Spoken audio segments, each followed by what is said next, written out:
Engage!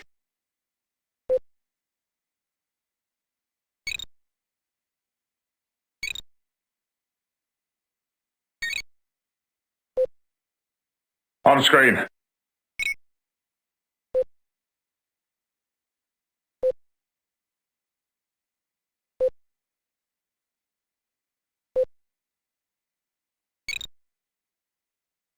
On screen.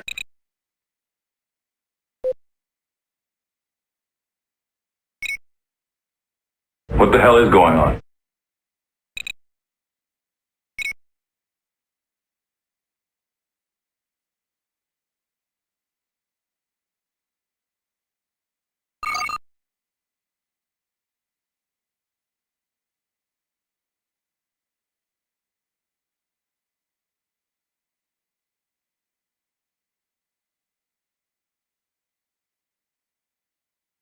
Engage!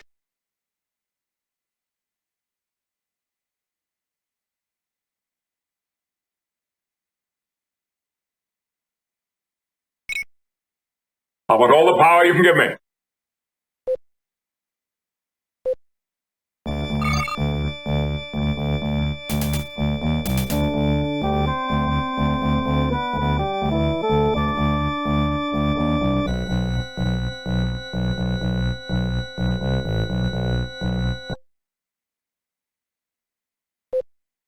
I'm not sure I have a specific recommendation.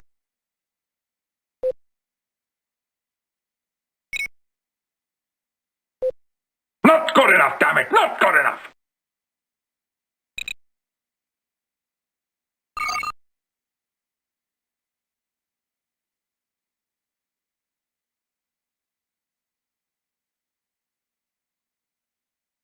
Any idea of what it is or where it came from?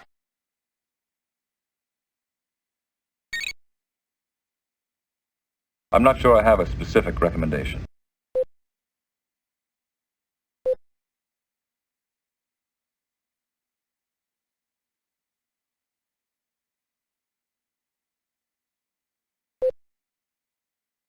This is no longer amusing.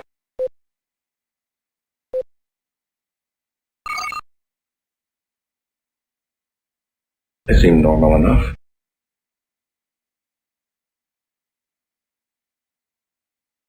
I shouldn't be so confident.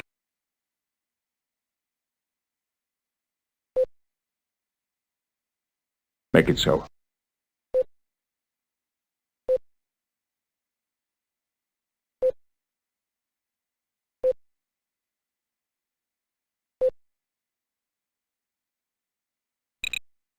I would rather outthink them than outfight them.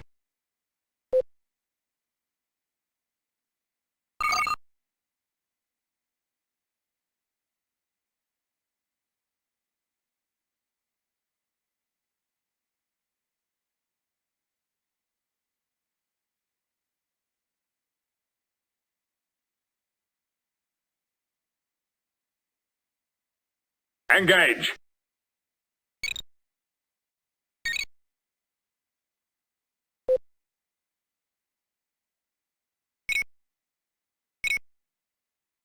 On screen.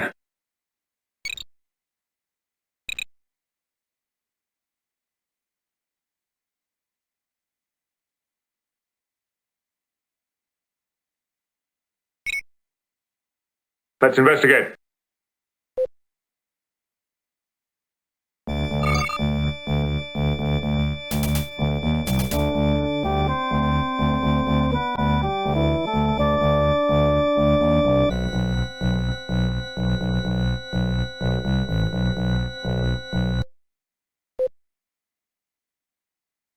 Enlarge and identify.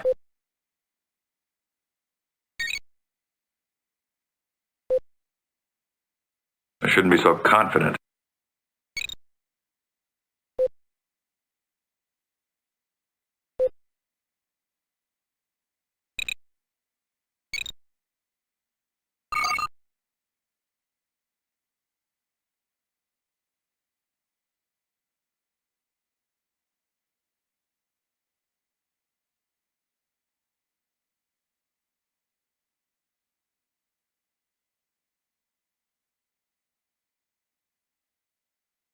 Engage!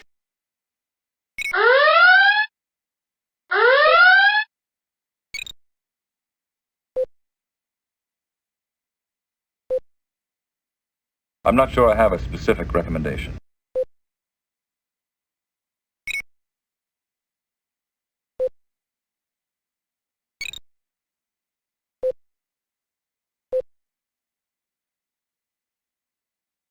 I want all the power you can give me.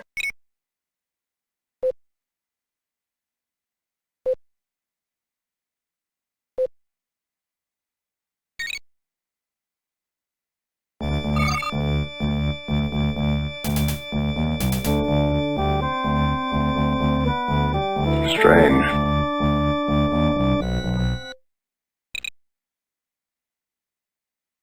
Slow to impulse speed.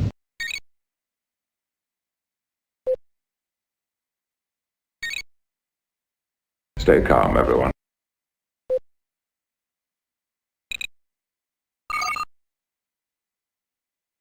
What the hell is going on?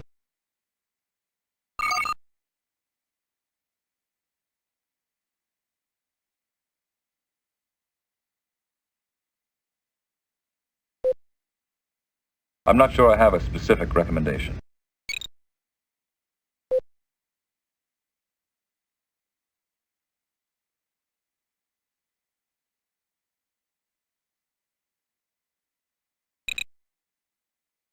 Stay calm, everyone.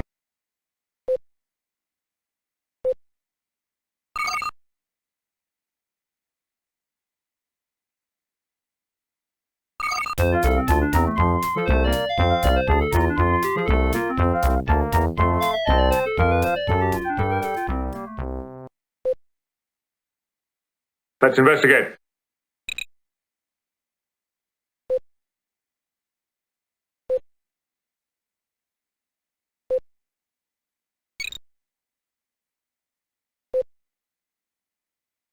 This is no longer amusing.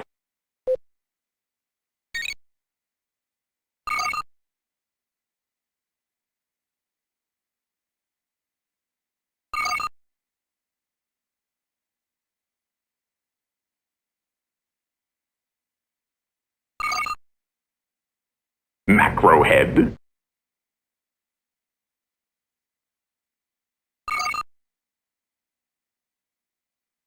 Stay calm, everyone.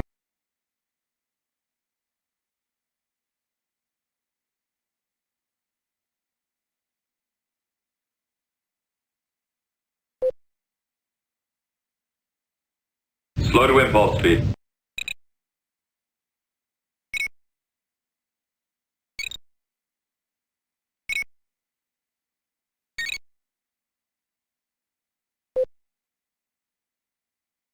I would rather outthink them than outfight them.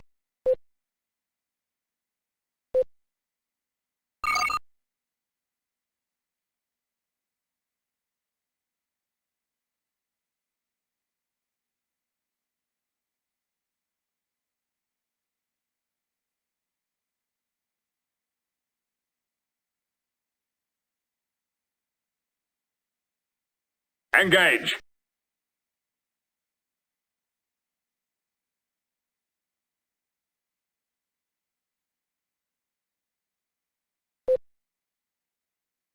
Slow to impulse speed.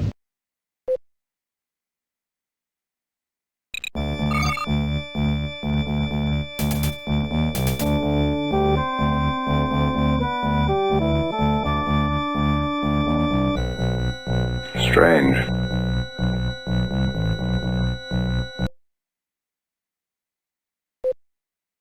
Slow to impulse speed.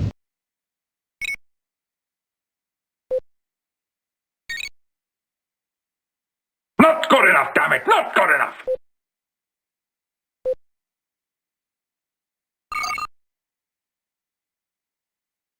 They seem normal enough.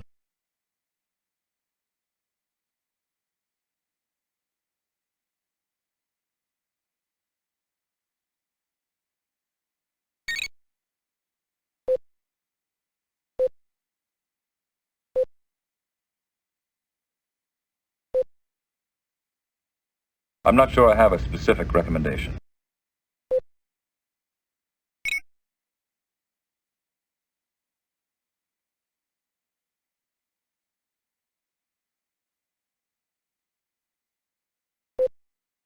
I'm Captain Picard.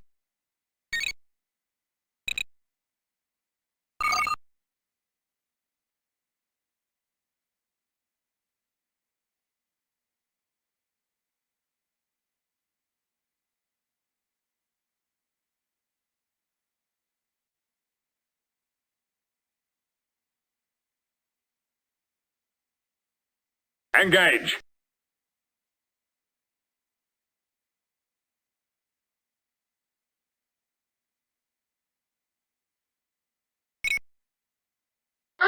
Move to intercept.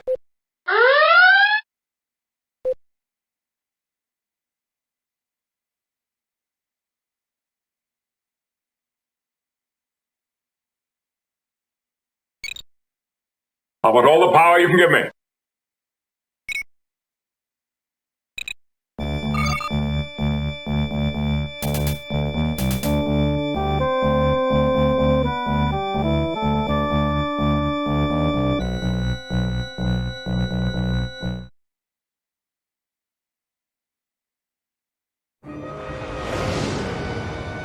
Ten months ago, the crew of Voyager was pulled into the Delta Quadrant by an entity known as the Caretaker. A, the caregiver trait, or B, maybe some med, but oh, no, not during my Caregiver Meh-ga. When he died, Voyager's best chance of getting Medical, or engineering, or maybe some science. died with him. But he revealed one hopeful possibility. There is another like me. She left hundreds of years ago, but she's out there somewhere.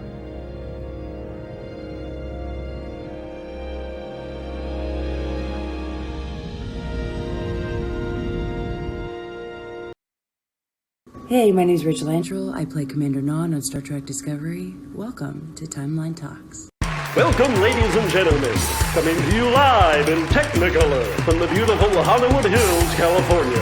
The show where the total retail price of their advice is $0.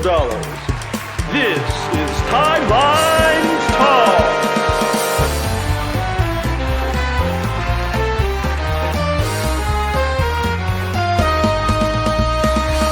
Featuring guest stars. The fact of the matter is, oh my, it's stars and garters. Also featuring, more like Command Dips suck, look out, it's Automaton 2000. And now, there's no way he gets this intro right. Here's your host, Captain Idol.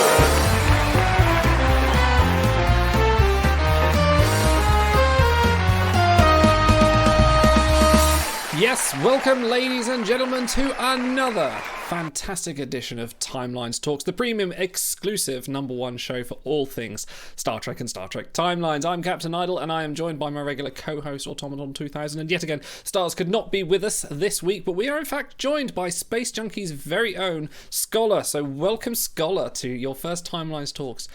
And yes, Bajoran claps, thank you. We'll get to you in a moment. First of all, apologies to Booter for last week, because he was supposed to be our special guest for last week along with Big, and unfortunately I had to fall asleep at 5 o'clock in the afternoon and not wake up till the next day for some unknown reason. But who knows what that could have been. But yes, no, I was actually quite ill and we had to cancel the show. Oh. Thank you very much, Cold, for gifting 10 subs. Holy moly. Thank you very much. That's Cold. not at all what happened. No. Read again, sir. Gifted a tier 1 sub. Oh no, Auto gifted a sub to Cold. You have gifted 10 subs. I thought we were struck by some serious generosity there. Anyway, yes, welcome to Timelines Talk. So yes, apologies to Booter for last week. We will get you back on again. I know his schedule is somewhat difficult to get around. But yes, no, Scholar, welcome to Timelines Talks. How are you, my friend? I'm doing pretty good. Excellent. Joining this time of day is really easy for me. I mean, it's late for you guys. Yeah, so you are. No, well, he's Canadian and he's on the West Coast, so you are minus 9 hours from me, minus 8 from Idle. So wow, middle of the day. We're going to lot hashtag in the chats for justice for Booter. We will have justice for Booter, I do promise, at some point. Hey, he can pick his date to come back. He said he's Seriously. kind of busy this time of year, so Absolutely. we'll have him back on just as soon as the schedule allows. So before we crack on with the show, and whilst I change my glasses, thank you for those that redeeming hair flips for that. We have Star Trek Adventures this Saturday, the 4th episode in our Enterprise campaign, and probably the last one. 4 stars a GM session for this campaign, so look forward to that. Before we then, after that, we'll be going on to our Klingon campaign, which is I'm still in the process of writing. But yeah, tune in on Saturday, normal time, where we will conclude the adventures of Dr. Phlox, T'Pol, Auto Hearers, Mayweather, the Chippendale dancer, and everyone. I think Shran as well. Yeah, Shran and Reed as well. Yes, so Shyporn's Shran is Shyporn's Lieutenant Reed is something to watch. It's stunning. We also have Auto. Do you want to tell us about the new video content we've got? Yeah, we did promise you guys with the big book that there would be. If you can't get enough of us on Timeline Talks, you can go out there, check out all the Gauntlet exclusive crew, Honor Hall crew, some of the recent Megas, the big name crew that you're liable to run into a lot. They have videos ranging from 5 minutes to, I think, 11. So you guys talked for 7 minutes on 1001, which how is that a 7-minute conversation? He's a fusion crew, you know. We're very detailed in our work, so if you want to hear us argue about Quinn and whether he's worth it or not, that's up there too. So yeah. Okay. One other thing, we did plug this 2 months ago now. It took him 2 months for this on The Bridge at disruptorbeam.com, the forums. No Name Namer had lodged a privacy issue complaint because when you open the game, it sends your data to all sorts of different places. And so it took them 2 months to get back, and they really said nothing of note. It was some boilerplate stuff that didn't address it. But if you want to go check it out, I think that's going to be their official thing. And if privacy is important to you, then too late. We've already sold all your data to Timelines Talks Management. We have it all. Yeah, we know what you've been eating. We know what you've been watching. You disgusting people. A big shout out for us on the Timelines Talk Discord.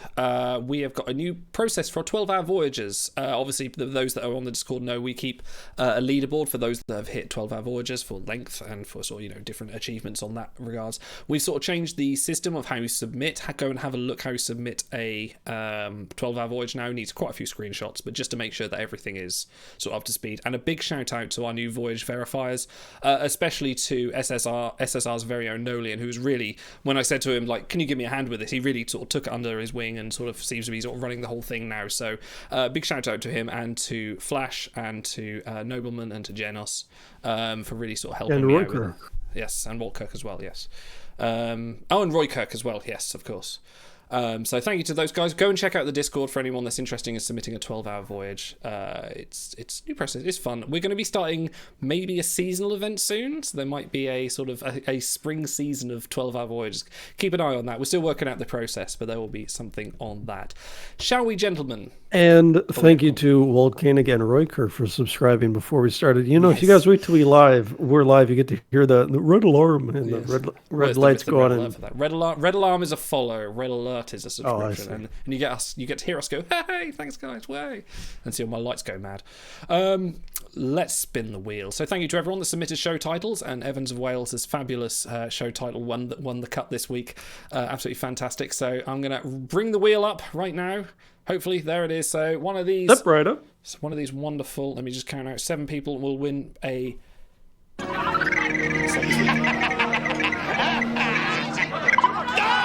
Spanners! Congratulations, Spanners. We will sort you out with a sub very shortly. So thank you very much for that. Okay, right, and we've hogged the airtime air enough. Scholar, how the devil are you? And do you want to tell us a little bit something about yourself before we go into your outrageous event win and go on to all of that? Who are you? Where are you from? What brought you to Timelines? What brought you to Star Trek? Well, I basically started Timelines October 2019. I was just looking for a different game to play, and I, for some reason, settled on trying out the few Star Trek games out there. And I just stuck with it. Eventually, I got into the game well enough that more or less got headhunted. Ended up joining Space Junkies and have not regretted it. It's been great. So, I mean, I'd read everything I could before joining, just devouring information. But it's been such a big help being part of a great fleet. So I mean, within a year, having 2 wins and being defeated from a third, but it's great. It's great. We'll get on to that. Jenna's already By the way, says he likes married- the sound of your voice. He wants you to read him bedtime stories. I was going to say, our married with children moderator. So you're sort of fairly sort of like, you've been playing what, about 2-3 years now. So what kind of state are you in at the game now? Are you a pay player? Are you sort of more free to play? How do you approach? Are you more an event guy? Do you do collections? Are you sort of running for the voyage wins? Are you sort of an all rounder? I've dove into a bit of everything, but it depends on the event. I am very much a skirmish specialist. I am terrible. I find I'm terrible at the other ones, but I focusing on collections for the bonuses has been one of my draws lately, as well as actually trying to get a 12-hour voyage, which I only have one. I don't have a crazy amount of immortalized crew. I'm just over 700 at this point. So just. Well, seeing other people 800, 900, all of them, it's, I don't consider myself that extreme. But when it comes to spending, I only did light spending at the beginning. But over time, I've set a budget and I stick to it. It's not so much justifying with yourself spending money. It's just, if I wasn't spending this money on this, it would go to something else, a different game, a different whatever. Cigarettes, so it's just drugs. Oh, no. I'm almost a teetotaler. Oh, wow. I don't drink. I'm in Canada. Marijuana is legal. I don't even touch it. So you could, you just don't. It doesn't appeal to me. Fair enough. So, I don't have VIP Zero next to my name, so I do spend. But I've been playing for, what was it, at least a year and a half before I crossed, the tier 10, right? Like, I'll honestly say I'm maxed out on the VIP tiering at this point, but I still don't consider it excessive for me because I'm within a budget. So over time, we don't allow anyone on the show if they're not VIPs 14. So, but I can't believe this is 2 guests in a row we've had now that don't drink alcohol. What the hell kind of show are we running here? First, you had Dry January last which month. I have finished. Thank you very much. Which I actually did a whole 31 days. Thank you very much. And this is more for Otto because he brought it up before. But yes, definitely Canadian. I got. I thought that was a bottle of whiskey. Then I was just like, hang on a minute. Oh no. No. Near enough. 100% maple syrup. I like how you just had that to hand. Is that a Canadian thing? Like everywhere you trip, it's just, it's a bottle of maple syrup. No. Sorry. Otto and I tested to make sure my connection and specs were good enough. And he, of course, brought it up, Canadian maple syrup, right? So I had to have it next to me, just like I needed to prove my Canadian cred or something. We don't enforce stereotypes here, but it helps. I do have Canadian family, so I'm allowed to pick on them a little bit. But I know Nifty Mittens in chat is Canadian. We surely have a few other Canadian viewers, so speak up if you guys are out there, eh? Okay, moving on. Before we talk about your guys' little event head-to-head, let's talk about the previous event, which we would have spoken about last week. However, I was slightly under the weather. Congratulations to Carpe Diem from the Space Junkies as well. This is a Space Junkies all-around week for winning a 5-of-5 Union Q. Congratulations to yourself. Also, notable names on that leaderboard. Mahon, number 2. Abigail, number 6. Sarcasm from VIP 0 at number 7. Blue Angel for number 9, Sankatse Siete at 13, which I don't have the trigger for anymore, actually. No Name Namer, Big Book Code Extraordinaire at number 14, the Cream King himself, this Cisco at 22, AJ Warp 9, 25, Scholar, number 26, Entdeckung at 28. Noblemen are one of our Voyage verifiers, number 32. Carini, 35. Frank at 42. Suncoast, best rank ever at 46. Oh, actually, no, I might have meant to put that in the other category. Never mind. Loki at number No, I 48. put in that one because he was top 50 2 weeks in a row. I don't even know who that is. Someone in Suncoast fleet, though. Number 48. So, guys, let's get on to this week's event where we had a certain number 1-2 duo of the two people above us right now, with Otto himself winning, both of you winning a 5-5 Dahj, but you scoring 1 and 2. So, guys, talk us through your communication and your feelings during this last skirmish. Well, you go first. I logged on to an alt and I told him, "You're fucking cheating, bro. No one can get that many points." And then he blocked me. But then, somewhere along the way, we learned the true meaning of friendship and got along from there. So that's my story. So, Scholar, how did you go? Well, so for me, again, Canadian West Coast, event starts 9 a.m. for me. So I got up, had coffee ready, sat down, all prepared. My strategy is usually long grind. So I'm not usually the one at the top, and I saw at the top it was 2 people rocking Big Book app. I'm like, okay, one of them's probably Otto. Yes, that's another story, actually. You got told off for that. So I just set in to grinding, just my comfort zone, and just went. And how late was it? So 10 o'clock, so 13 hours in roughly, I think I finally passed you, Otto. It was something like, the time starts blending in. But I tracked you'd only slept for maybe 2 hours, came back online, and passed me again really quickly. So my goal of just spending a whole bunch of time and getting a lead just kind of evaporated. So I called it about 18 hours of pretty much playing almost nonstop. That was day one. And before I went to bed, I had messaged Otto and being like, just kind of being friendly about it. I was wanting to know if he was really going for a number 1 push, because the week or the week to 2 before, found out later it was No Name Namer, also had the Big Book app name at the top, but then after the first day he dropped out, because my worry was we were both going to go head to head till we both drove off a cliff. Literally, I'd run out of chronotons and I'd start spending dill like mad, and it would just end up with both of us in a hole. And that's not what I wanted. Yeah, so we got we'll share this later. If you guys have ever watched Jimmy Kimmel's late night show, he has a segment on there called Celebrities Read Mean Tweets. So we have our fair share of friendly messages from the lovely Timelines community. But a few of them messaged me early and they're like, "You're cheating. I'm going to report you." And so Namer and I both, we had our name as, bigbook.app. Get a little free advertising. People can visit the site. I mean, it's we don't solicit any donations. There's no money changing hands. It's just a resource for the game. So we had that name up for the first day or so, and Namer shared an email he got from Timeline support that said, "People reported us, and you can't have any commercial kind of name on there."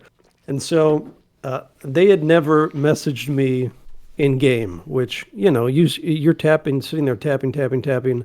I'm not going to go check my email or whatever. So at that point I had plausible deniability. Now they didn't send me a message in game, so if I'd have kept the name, probably would have been fine. WRG doesn't work on the weekends anyway. I could have gotten away with it, but I figured, well, it's not a big deal. I don't want to get on their bad side. So oh no, because you couldn't have done anything so far up to then to get on their bad side. No. No, what? Just because I hassle them on the forums. I mean, that's nothing. Yeah, so like Scholar said, because I live in Germany, so the events start at 6 o'clock, and I'm already winding down my day by then. And it is important to get off to a fast start, so I think I did 7-8 hours. I was pretty tired by then, so I slept for 3, and then came back and went right to it. And yeah, he messaged me about a day into the event. putting feelers out, and I'm like, he's gonna break first. Whenever they message me, that means they're gonna give up. No, but it was really friendly back and forth, and a little bit of gamesmanship, I guess, because someone says, I'm gonna sleep now, or I can't push that hard.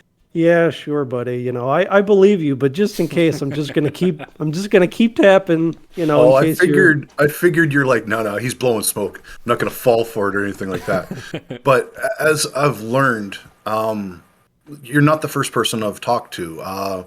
My first rank 1, I had Brody from DD. Yeah, and he messaged me first, but we've since had a couple conversations. It's been great. It's usually just, to me, a sign of respect. And I knew Otto wasn't going to be a pushover, but there also wasn't the disrespect of, hey, either one of us asking, hey, can you throw for me? There's none of that. So I told him if he wants to be on Timeline Socks, I can arrange it, but he's got to quit now. And he said, all right, I'm done. I quit. I'm out of the event. No, actually, because I usually get off to a slow start in skirmishes because I'm grinding all that intel up before I start. But I thought I'll get off to a fast start, so I did this time. And I checked at the top of the leaderboards at about 10 minutes in, and I saw your name, and I remember that you had won an event, a skirmish huge before. You put up 25 million before. So that would be my second. Yep. So I told the guys I normally chat with, my buddies, I'm like, oh fuck, Scott's pushing this event. He's really good. So there's definitely mutual respect there. I like it. We've got the number 1 and 2, and you guys are getting on great. It's not like we've not got the grudge match. We're not going to have a rematch in the next skirmish or something like that. It's like, I'll get you this time, Out of curiosity, what was your rank, Idol? I think something like 56,000 or something. I didn't do a lot this skirmish. I wasn't doing. I think I got up to 400k for my last R on Bell Q, and then that was it. That was fine for me. I was happy. Your best finish is in a skirmish, right, Idol? Sorry, Sam? Isn't your best finish in a skirmish, though? You were like top 15 at one point? I think so. I can't remember. I know I've done top 30 in a galaxy a couple of times. I think, I might have done quite a high up skirmish, and I don't know. I think the problem is, you do that much tapping, the whole weekend becomes a blur, and you just blank it from your memory because it is just tapping and television. That's all you do. You just literally look at your iPad and you look at your television, and so very possibly I'd have to look back. But yes, I do. Skirmishes, like you say, Auto is the best sort of win reward rate of all the events, because you get so much honor back, so many credits, you get pulls and things like that. It's always worth doing to get a high rank, if not for the reward, if just for the resources back and the honor. Yeah, by the end of the event, I think I was up about 250,000 honor with everything, with the honor drops, the credit drops, turning into packs and stuff. So, I mean, even if you don't love the event type, just grinding it is kind of like getting an extra star or part of a star on any crew you want. So it's just a really nice event to go in. So speaking of the event, sorry, go. Yeah, let's give a shout out to everyone else who ranked high. Yeah, so this including someone who was named Blame Idol at rank 3 for a long time. So yes, thank you, Boota. I don't know how this is started. This is like a 10F thing. They started Blame Idol. I blame 7 for that. Blame 7. There you go. And now it seems to have spread to Suncoast. # Blame Idol. But there you are. But yes, the other fleet that has definitely boomed in this event is Suncoast, who we will duly shout out. But Boota from Suncoast at number 3, Asimov from Suncoast at number 5, Suncoast best rank ever at number 11. So, Danjavin at 30, Karini 16, Mahon 19, Bismarck of Borg at 20, Nolian, our Voyage Verifier at 21, No Name Namer 24, Evans of Wales 25, Blue Angel, another Junkies Fleet Admiral 26, Flash at 27, Mirasanoa 37, Bry at 38, and I Want a Timelines Talk shout out at number 42. Yeah, go you. But no, congratulations Suncoast, because I say I'm in their fleet. I think that's where I moved my ult from the Junkies over to the Suncoast to sort of go be with a few friends, and that was definitely their best rank in a long time. I think it was definitely a good fleet push there. So congratulations to the Suncoast fleet. That's a good show for you guys this week. So I put in the list, I included Bismarck and Borg because they messaged me somewhere in the second half of the event. And they're like, you're doing a good job. Keep it up, buddy. Don't let Space Junkies win. And I told Scholar, I had 3 or 4 people message me throughout the weekend. They're like, whatever you do, don't let Junkies win. I'm like, well, hold on, guys. Scholar's a nice guy. What? They're like, oh, yeah, whatever. He's fine. But don't let the Space Junkies win. So I think these guys have become, if anyone follows American football out there, they're the Tom Brady of timelines. All they do is win. And so people hate them because they're always, at the top of the leaderboard. So I don't mind. I'll be the nicest villain you guys ever needed. If you need a villain, I can be it. So you want to clap back? You want to give a little bit of perspective on the fleet, and if there really is evil, as some people claim they are. Do you have your little sort of Discord where you're plotting? It's like, this is how we're going to fuck everyone over this week. No, honestly, we have like 7 or 8 total fleets, like ranging from the very competitive space junkies we have, and then it steps down, right? Like there's mirror and subspace, deep space, but there's something there for everybody. And honestly, I don't think I've ever seen any like infighting, hateful words, or anyone upset on our Discord. I've had a wonderful time, and everyone's been great. So for anyone that doesn't like Space Junkies, that's your choice. I'm not going to say you're wrong, but until you've actually, been around them, it is what it is. I mean, I enjoy the rivalry between us and like SSR and whoever else. It's like, again, Space Junkies can play the villain. I'm okay with it.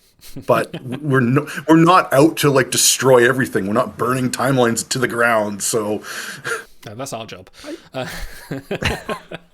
I think it's great to have a little bit of competition because, at one point I checked this weekend and there were 9 fleets represented in the top 10 players. So it's really good to have that kind of cross section of the different players playing.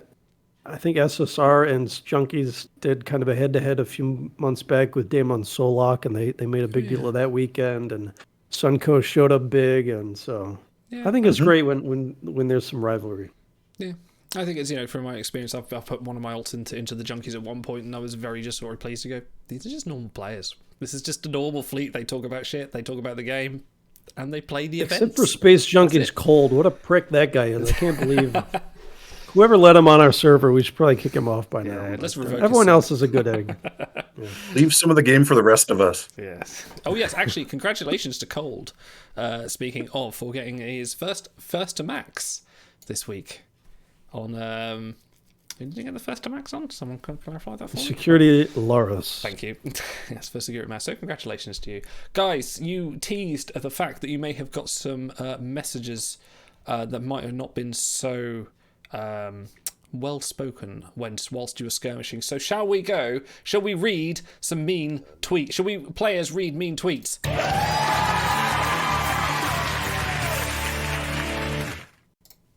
Oop, go for it.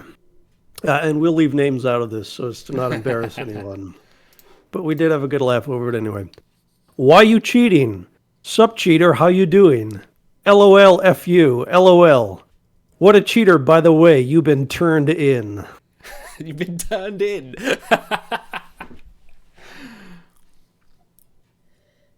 Scholar, what do you got? Okay. So, hey, I just wanted to ask where you got your hacks from. I need to get some new ones. As you and Carpe have proved, anything is possible when you max those credit cards. Smiley face. You're a hacksaw. I'm calling the cops. Nina. Censored word, censored word. I don't know who that could have been. Can you hook me up with your script programmer? I just need to bot to 400,000 points. Oh. Dude, the math is just not possible. Your jump in the last 90 minutes? Just curious. Should I file a ticket or can you explain? Up to you. I'd prefer for an answer that says, well, kid, I'm just better than you. Trust me. Or, I dumped more dill than you'll see in your kid. I'm assuming it's meant to say life, but yeah, that's... The winner of this event is obviously a cheater. They have over 10 million points.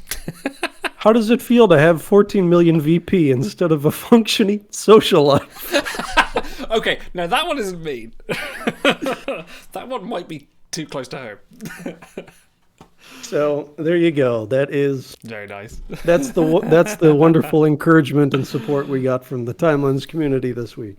I love it. But when it comes to skirmishes, it honestly is whoever can put in more time can usually grind out a win.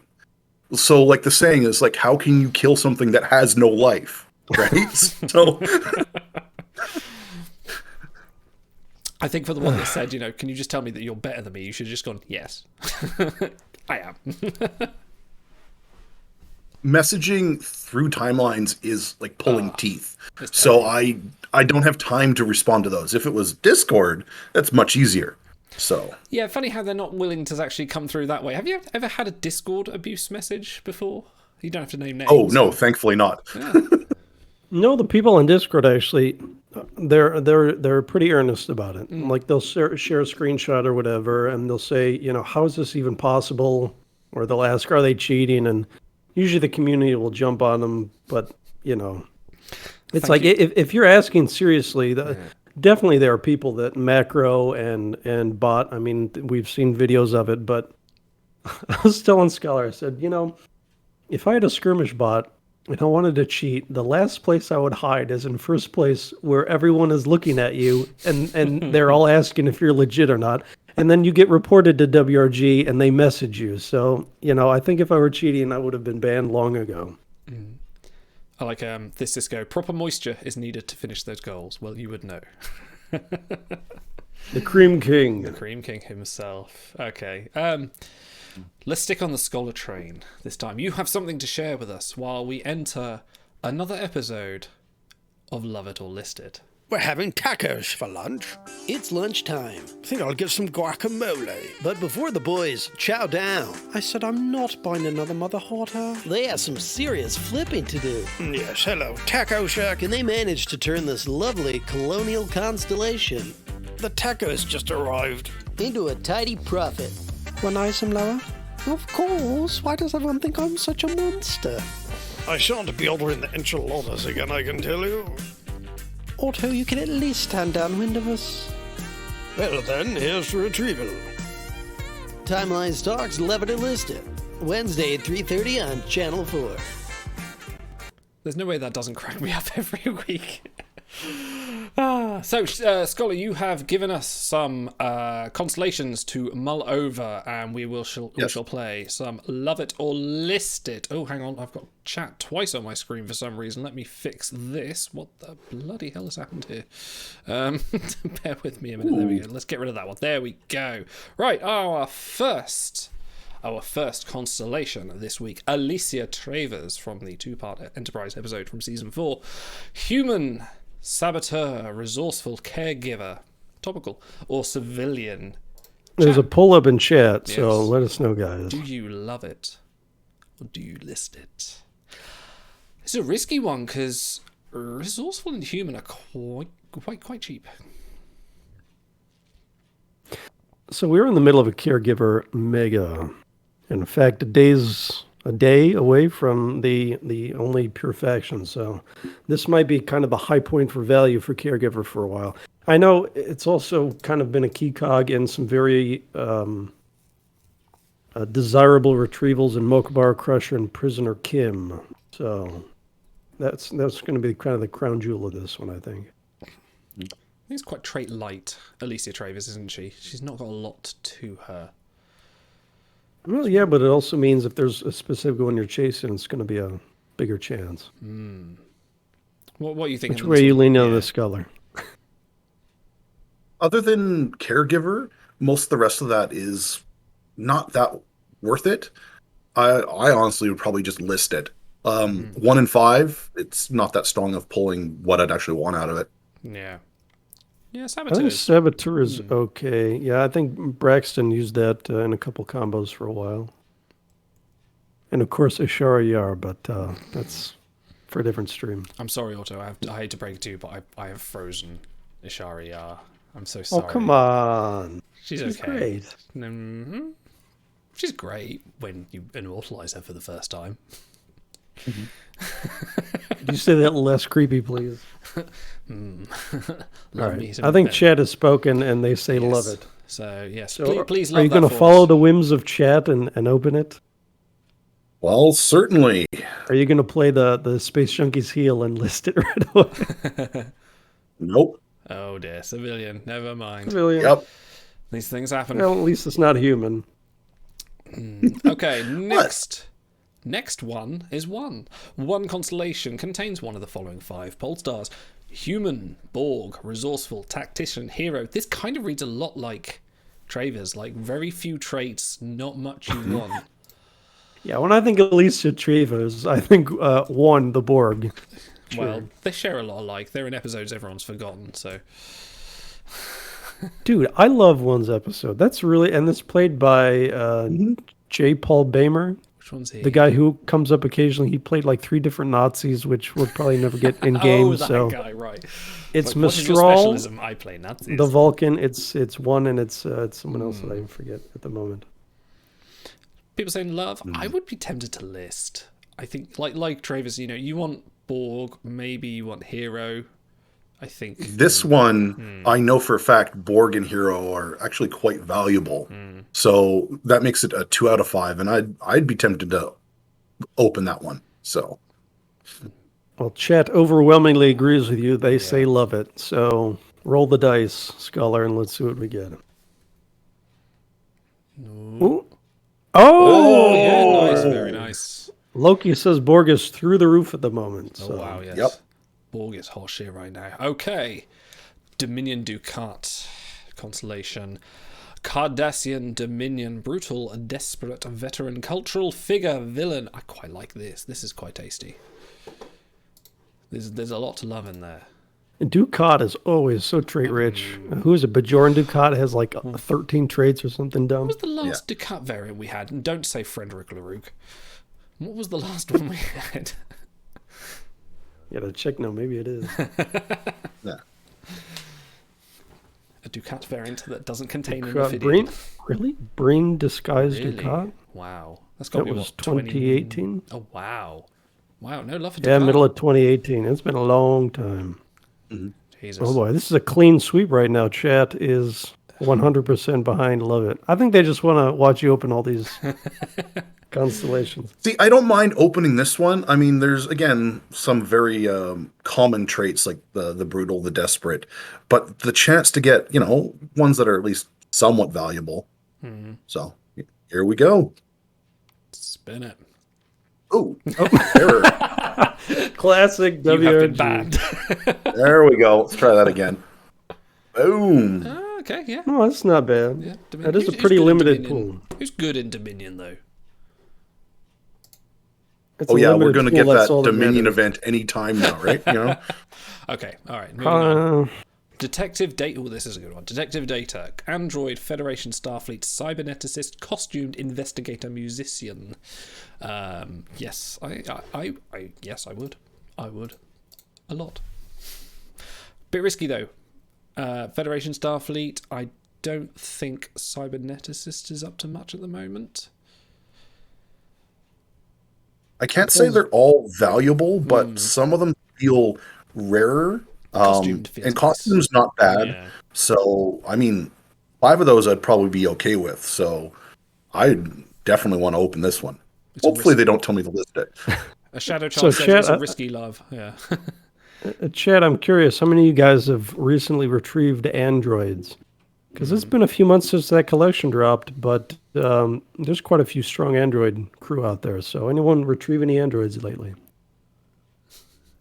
Could someone please claim the detective data from aisle 3? This is another 100% say Wow. to love it. Wow. Okay, I guess people really just want to see it spin. That's a good animation. What'd you get? That's not bad, cyberneticist. Yep. I mean, I missed Starfleet and Federation, so it can't go wrong. Okay, final one. Conflicted Cisco, Human Federation, Starfleet, Bajoran cultural figure, desperate diplomat, crafty. Now, crafty, desperate, FHS are all meh.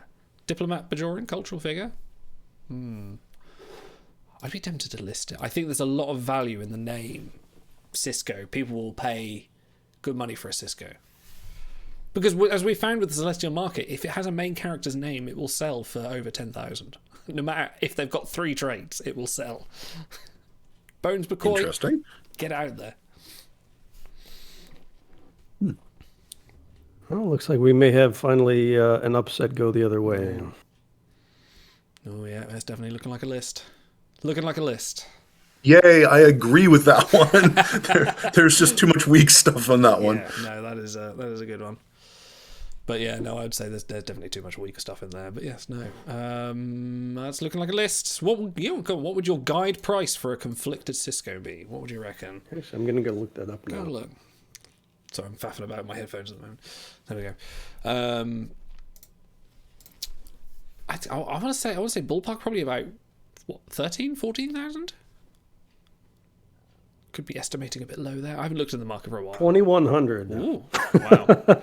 2,100, 2,250. You know, that's such a small amount. I'd be tempted to open it anyway. Maybe get Bajoran or something. I don't know. But the chat has spoken, and we cannot you are a cross the will of the chat. So it's the part of the contract you signed when you came on the show that you have to do everything that chat says. We don't. You do. Contract. That chat, you guys could probably make Scholar shave his head by the end of the stream if you really band together and... Oh, we're having issues? I'm going to have to disconnect. Yeah. You're break up. I hear you. All right, shall we talk about the things that actually matter, and that is art that we can't see. Last week, which we would have gone into in some great detail, was the fact that we had Dahj herself has finally turned up in everyone's rosters in the flesh. But we are actually having... So if you're on this show and you won 5 copies of Dahj this weekend, raise your hand. Oh, Idol, what happened there, buddy? Hey, if you're on the show this week and you can give a shit, also raise your hand. Hey, I'll raise your hand. I thought you were going to be even meaner than that. But, give me time. All right. I'm back on the beer now, so I need to work my way up to my usual level of callousness. What are you drinking tonight, by the way? What am I drinking? I'm actually drinking a Goose IPA. It's in there. It's got a goose. It's got an animal on it, so I had to buy it. And that's the 100% of my wine and beer choices. If they have animals on them, I have to buy them. This is the best way. It's not steered me wrong so far. But yes, we have ever continuing... I don't need to dash on screen for this one. We have ever continuing art issues with the game. Obviously, Dahj previous week was not included into the game because the file was not renamed correctly. And this week we have no... event art, the big splash screen, yeah. Indeed, we don't have Angel, Gabrielle, Burnham, because they just didn't upload her. Which frankly is the whole reason you have nothing in there, and it's a worrying trend for 2 weeks on the road for having the main Tuesday packs, the one where they make their money from. Oh yeah, the art's straight in there. You know, that's up there, making money, making a bit of cojones from it. Yeah, get it in there. For the event plebs, for these guys, nah. I briefly considered skipping this event because I thought it is you know. Okay, so I've brought this up before. I don't like the term slap in the face. You know, when you're dealing with a company, much less one with a pretty small team, you know, you can't take it personally. They didn't beat your dog, you know, they didn't steal your beer. They just uploaded it late. That being said, 3rd week in a row. Dahj's art wasn't up for a week. Gabby's art wasn't up for a week. There is a piece of gear missing art for Amanda, was it Grayson? Yeah. And now this week, 3rd week in a row, they didn't put up the splash art. And it's like, yeah, you guys have been doing it for 6 years. Art is a big part of the game, especially, you know, they put up Gabrielle Burnham's art. She actually looks really, really cool. I mean, the suit does a lot of the heavy lifting, but the artwork is great. She looks cool. People are happy to get her. like, imagine if they put up a cruise and said, all right, we're going to start selling it, but we're not going to tell you what its base skills are until Wednesday. It's like, really? You're going to advertise a crew with a big chunk of it missing. And it's not like they couldn't have done it at the end of last week. They could have. They just waited till their server pushed the next week. And it's like, guys, if, you're running a business, right? You want to try to sell these crew? The funny thing is I saw it, and our colleague, playing Sybil Garrick, got Burnham early on.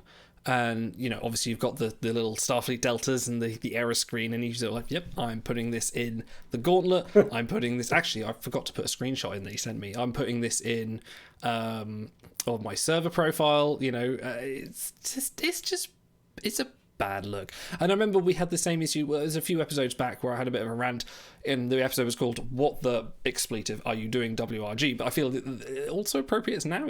Things are slipping, like little things like this and other things with other issues we've had before, and it just seems a lack of care and detail to things like this. And this is the core. This is the core focus of the game: is these weekly events, and they can't do that right.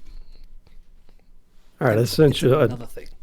I sent you a DM, Idle. You can pull up that image. There's a few others floating out there. IPA Glisse. Oh, yes. I believe there's an X on the U or the E. She got the first some X on Burnham and messed around with a bunch of bridge crew photos before there was any art in the game. That was funny. And then the guys this. Plain Simple Garrick got a hold of her as well. There we go. You got a copy early on, and just look at that. This is a game you are paying money for.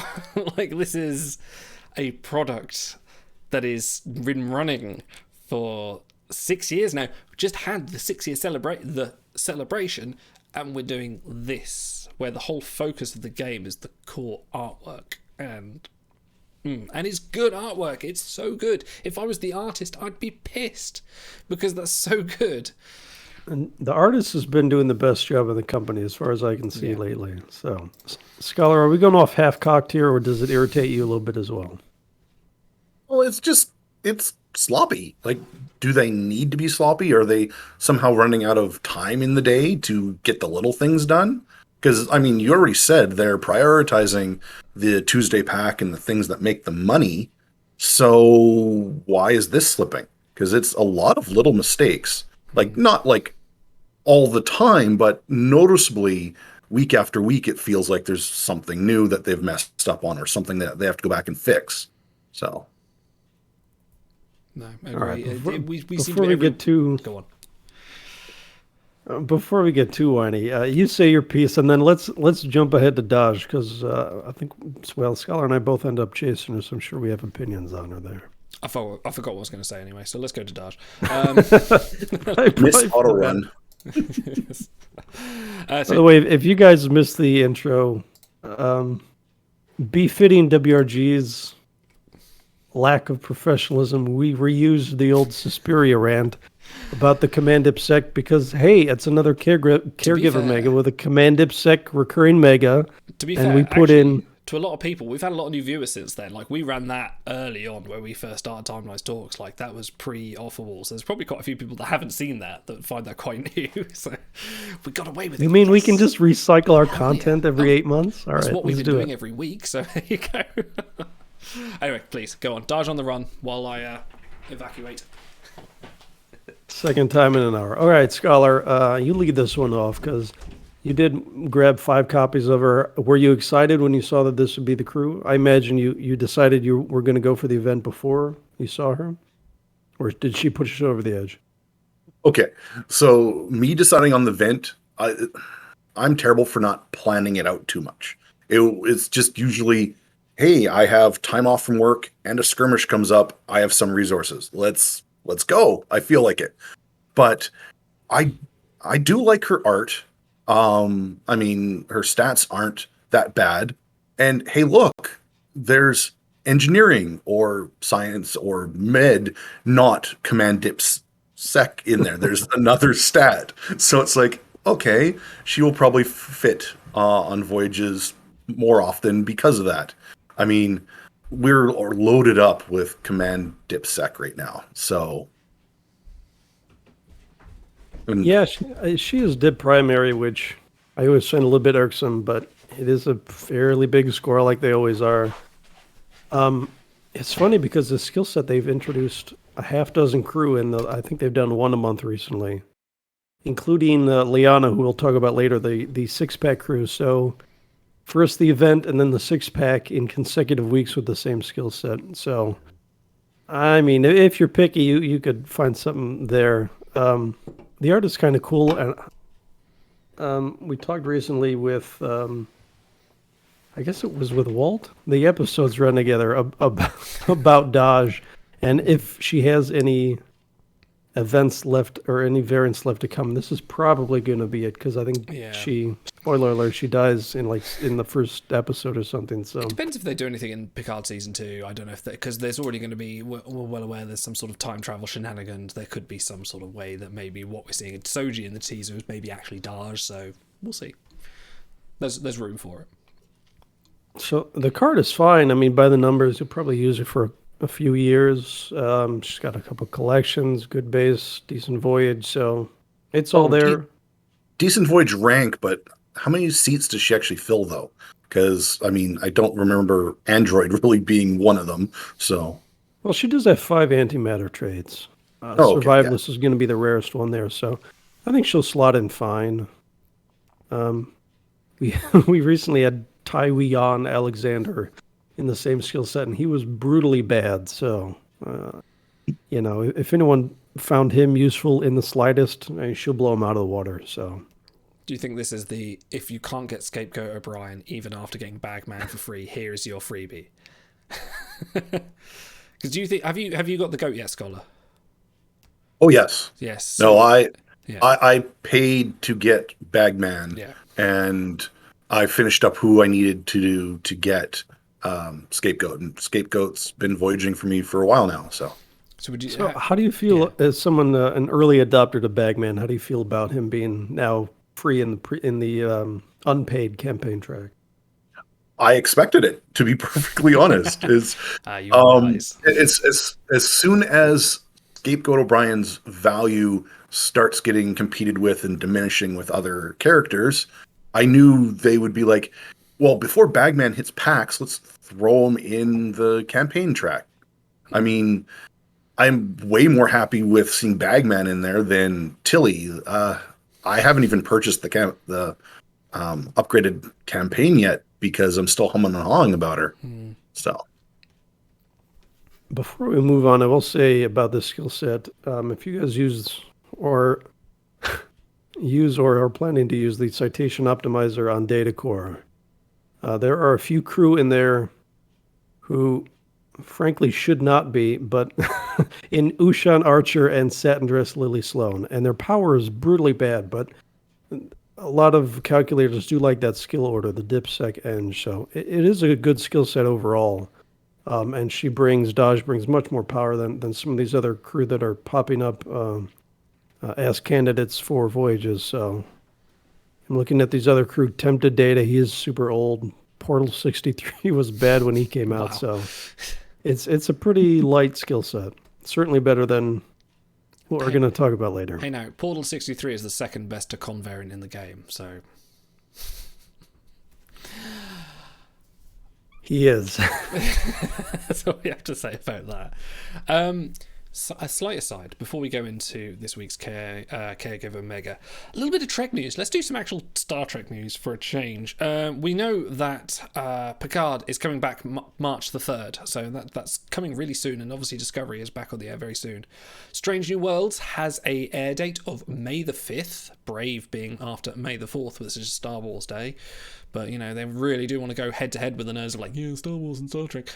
There has been a bit of news broken that it's been rumoured for a long time, but there is actually going to be a Star Trek Academy show. I believe that was actually announced to say, yes, it is in development, as opposed to, maybe, might happen. Is it going to focus on Red Squad, that fucking awful DS9 episode where... Red Squad! God, that was so bad. Yeah, that was pretty terrible. But it made Nog look good, so I can't fault that. Apparently, there is actually going to be some Section 31 news soon. No one believes them because it's been going on for so long. Yeah. But yes, and this is just news from me. But if you haven't been watching Star Trek Prodigy, go watch Star Trek Prodigy. It's so good. It's kidified at the start, but these last few episodes have been really good in a weird way that I wasn't expecting. So I would heartily recommend everyone watch Prodigy. Scholar, what's your where are you with sort of I would say new Trek or sort of like, you know, contemporary Star Trek shows?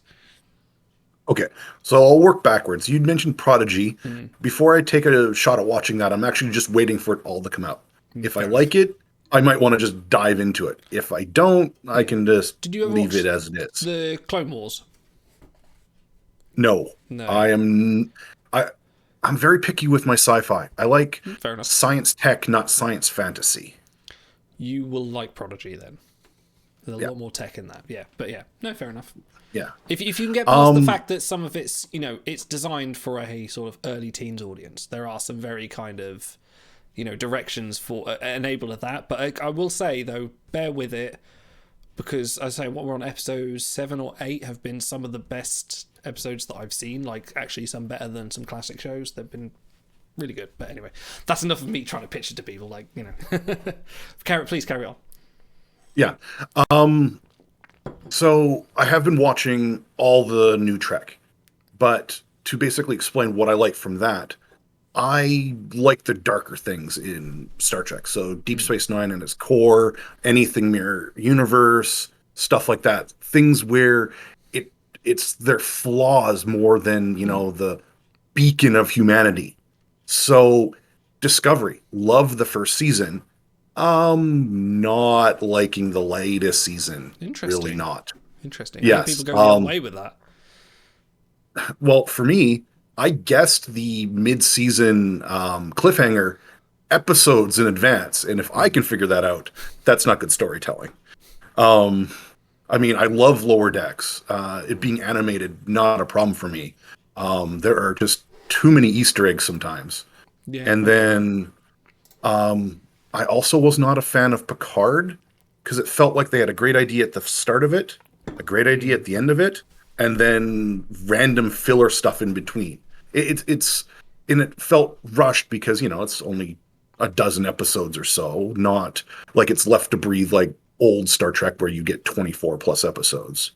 There's a pull up in chat right now. Let us know your favorite new Star Trek, and we did leave off the ones that technically have not aired yet. So yeah.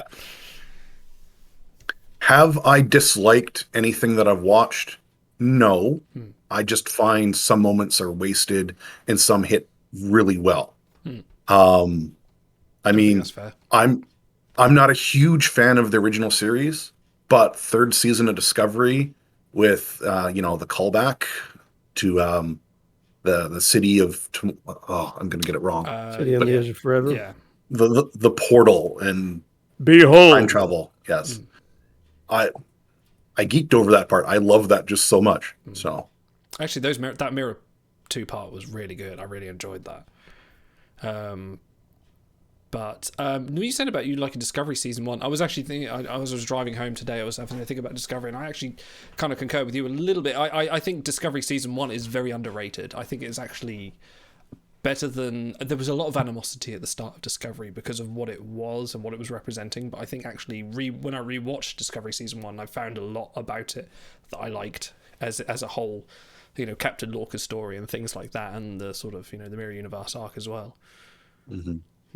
I am not a fan of Burnham as a whole, but first season Burnham, where she commits pretty much episode 1 to, I'm going to cross the line because I believe in something so well. She pays for it. She has her kind of redemption arc by the end. That was great. How that turned into Burnham we're getting now, I don't know, but it is what it is. I still enjoy it for what it is. I'd rather have it than not have no Trek. So. Fair enough. Auto. Any thoughts? I hate Discovery. Everyone knows that. No, yeah, go on. Scholar and I talked. What was it, 2 nights ago? So we wanted to test the setup, and we ended up because he's minus 9 hours. I think the call started at midnight and went till 2 a.m. or something. We're just talking about Star Trek, so we shared a lot of our thoughts there. And if you guys listening want to know about that, well, you should have been in the call. So he's definitely more fair to Discovery than I am, because I just find it subpar in a lot of areas. The writing and acting, but things. I agree. I agree with the sentiment. I mean, I adore Lower Decks. Like, it is literally my favorite thing. Of the very recent things. But I agree what you say. It is Easter egg central. It is very much here's a cameo for a cameo. Sometimes I get that. I can sympathise, but I still love it. Now, WRG Benjamin, if you happen to be watching this, you should know that Lower Decks is blowing away the field when it comes to favorite Star Trek. So yes, there is actually. I'm going to put this in chat. I'm going to paste the link because there is a Star Trek mobile Lower Decks mobile game coming out. So what the fuck are you doing, WRG? Like, get ahead of the game. Oh. It's not out yet. But it's developed by Star Trek Lower Decks TBD, and it looks like a typical idle game. It's not. Don't expect anything. Idle or idle? Either way, whichever you want it. It's not my game, but it could be. But it's developed by Eastside Games, who inherited, and I was doing a little bit of investigation on this, they inherited the Archer mobile game from Disruptor Beam, who people will know were the former developers of Star Trek Timeline. So there's a little bit of, link there. So if they got the Lower Decks license, what's stopping you? Why haven't I not got Tender yet? Come on. Okay. It wouldn't be a case where they got, sole licensing, it's not exclusive. It looks like it is just Lower Decks, so yeah, you might be right there. It could just be essentially we have Lower Decks and nothing else, but still, I just need to bitch about it. So the absolute worst of space junkies, Mr. Cold, redeemed some hair flips in chat just to taunt me. So I will write that very soon. I will go and do that in a minute. Guys, give us a rundown on the Caregiver Meh-ga, because we didn't have a chance to talk about this last week. There's a few crew maybe you should grab. The Meh-ga as a whole, what do we think? The actual Caregiver Meh-ga we were supposed to get back when Suspiria was giving out Caregiver crew. Did you save them? Have you saved that Suspiria for this event? So let me run down the purples, because in terms of thawing or not thawing, we're not going to be so whaley as to pretend like everyone watching has all these frozen golds that they have to decide about thawing. So let me go over some of the purples.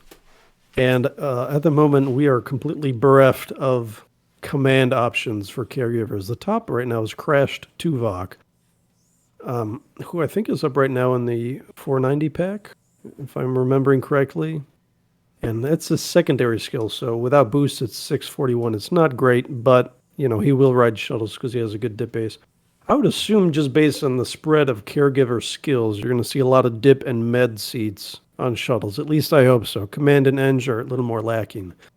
But in terms of diplomacy, Brother Rom, who was a recent card, is pretty well up there. Desert Jake Sisko is another good one. And then again, Crash Tuvok, good dip base. So those are kind of more recent names. In terms of engineering, it's Brother Rom and then no one. So there's sort of two reasons to thaw him if you already put him away for later.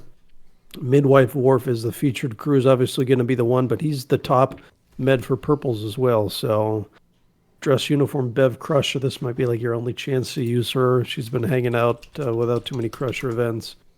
Alton Inigo Soong from Picard. He's I think he's still number one base among purples. Huge science base. So if you get any science seats in this upcoming faction, you'll definitely be running him. Security is pretty dire, and there's some hilarious names, including Mother Horta there with her sec primary, and Trevis of Trevis and Slaughter fame. Wow. So if you've ever wanted, to run Trevis and Mother Horta, which, by the way, if you run them on the same shuttle, wouldn't Mother Horta, ignite Trevis, since she's made of lava, molten lava? Hologram. I don't know. Let's not... Oh, that's right, he's a hologram. So those are your super rares. Something brought to my attention earlier today by No Name Namer. At the announcement for Torn Apart Brought Together, this Caregiver Meh-ga. Well, at the beginning when they announce these megas, they also tell you what new crew are coming. And I only recently realized, thanks to Namer, the order they announce them in the announcement is the order we get them for week 1 to week 4. I never really.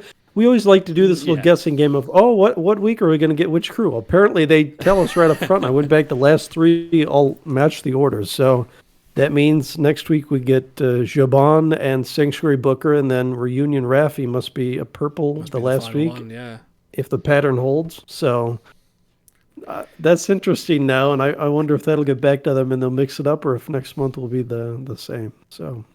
Can't be too predictable. I mean, to be fair, only the last 3 megas they've actually been announcing them. So I think before they were just like, it's a mega and here's some crew and a photo. Here's a Kirk. I wish we had a chat command for Big McLarge. She's doing Brother Rom's voice, because for whatever reason, so it's stuck in my head. But we do have Poop Pee. That'll do.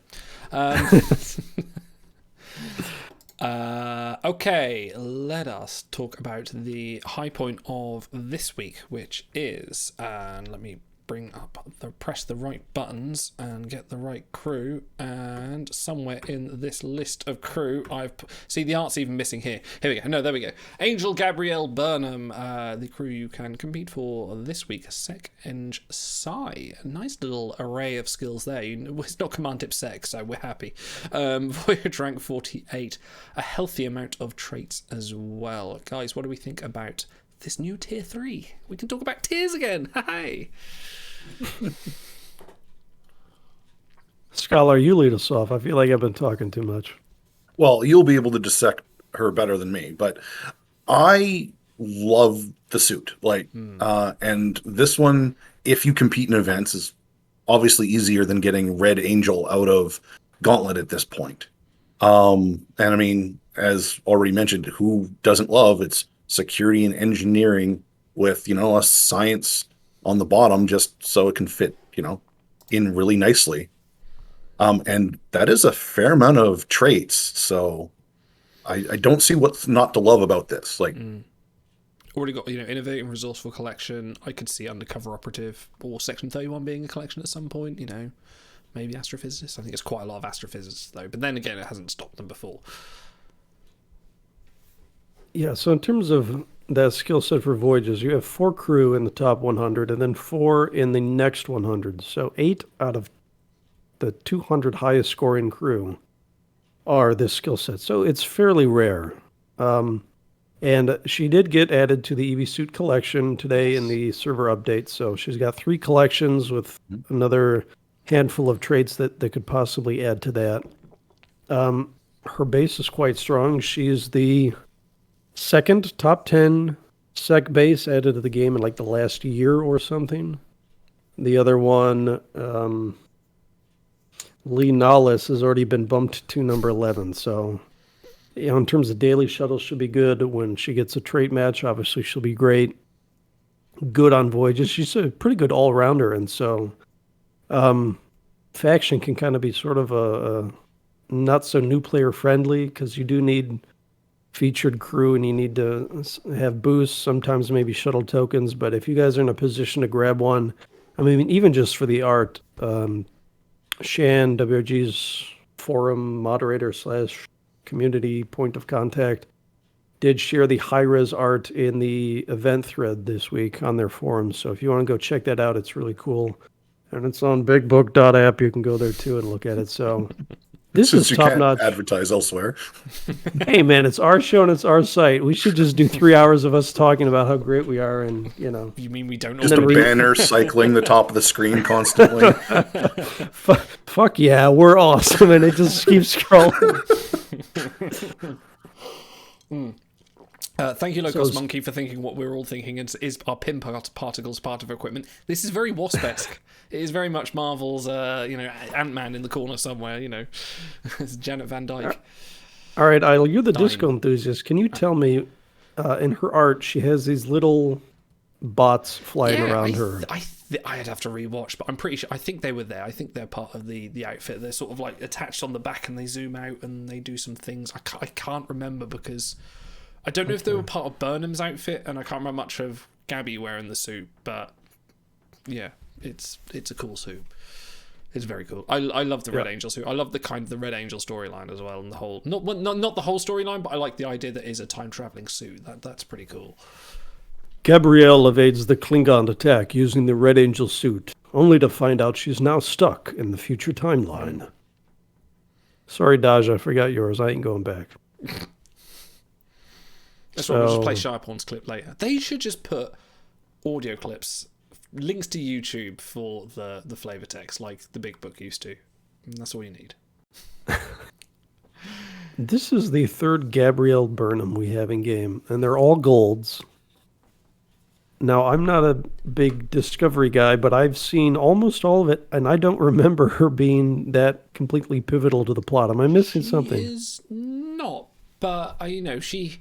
Well, yes and no. She is a big part of Season 2. She's a big part of Season 2 because of sort of the involvement with the Red Angel plot, and she is in a key episode of Season 3 because of the whole Absolute Candor plot with Burnham trying to prove... She basically sort of lays into her own daughter, lays into Michael, and sort of puts her on trial, even though she is her sort of essentially defense attorney, which is quite a sort of refreshing look. Basically tells Michael, you're full of shit, which I think a lot of people needed to hear.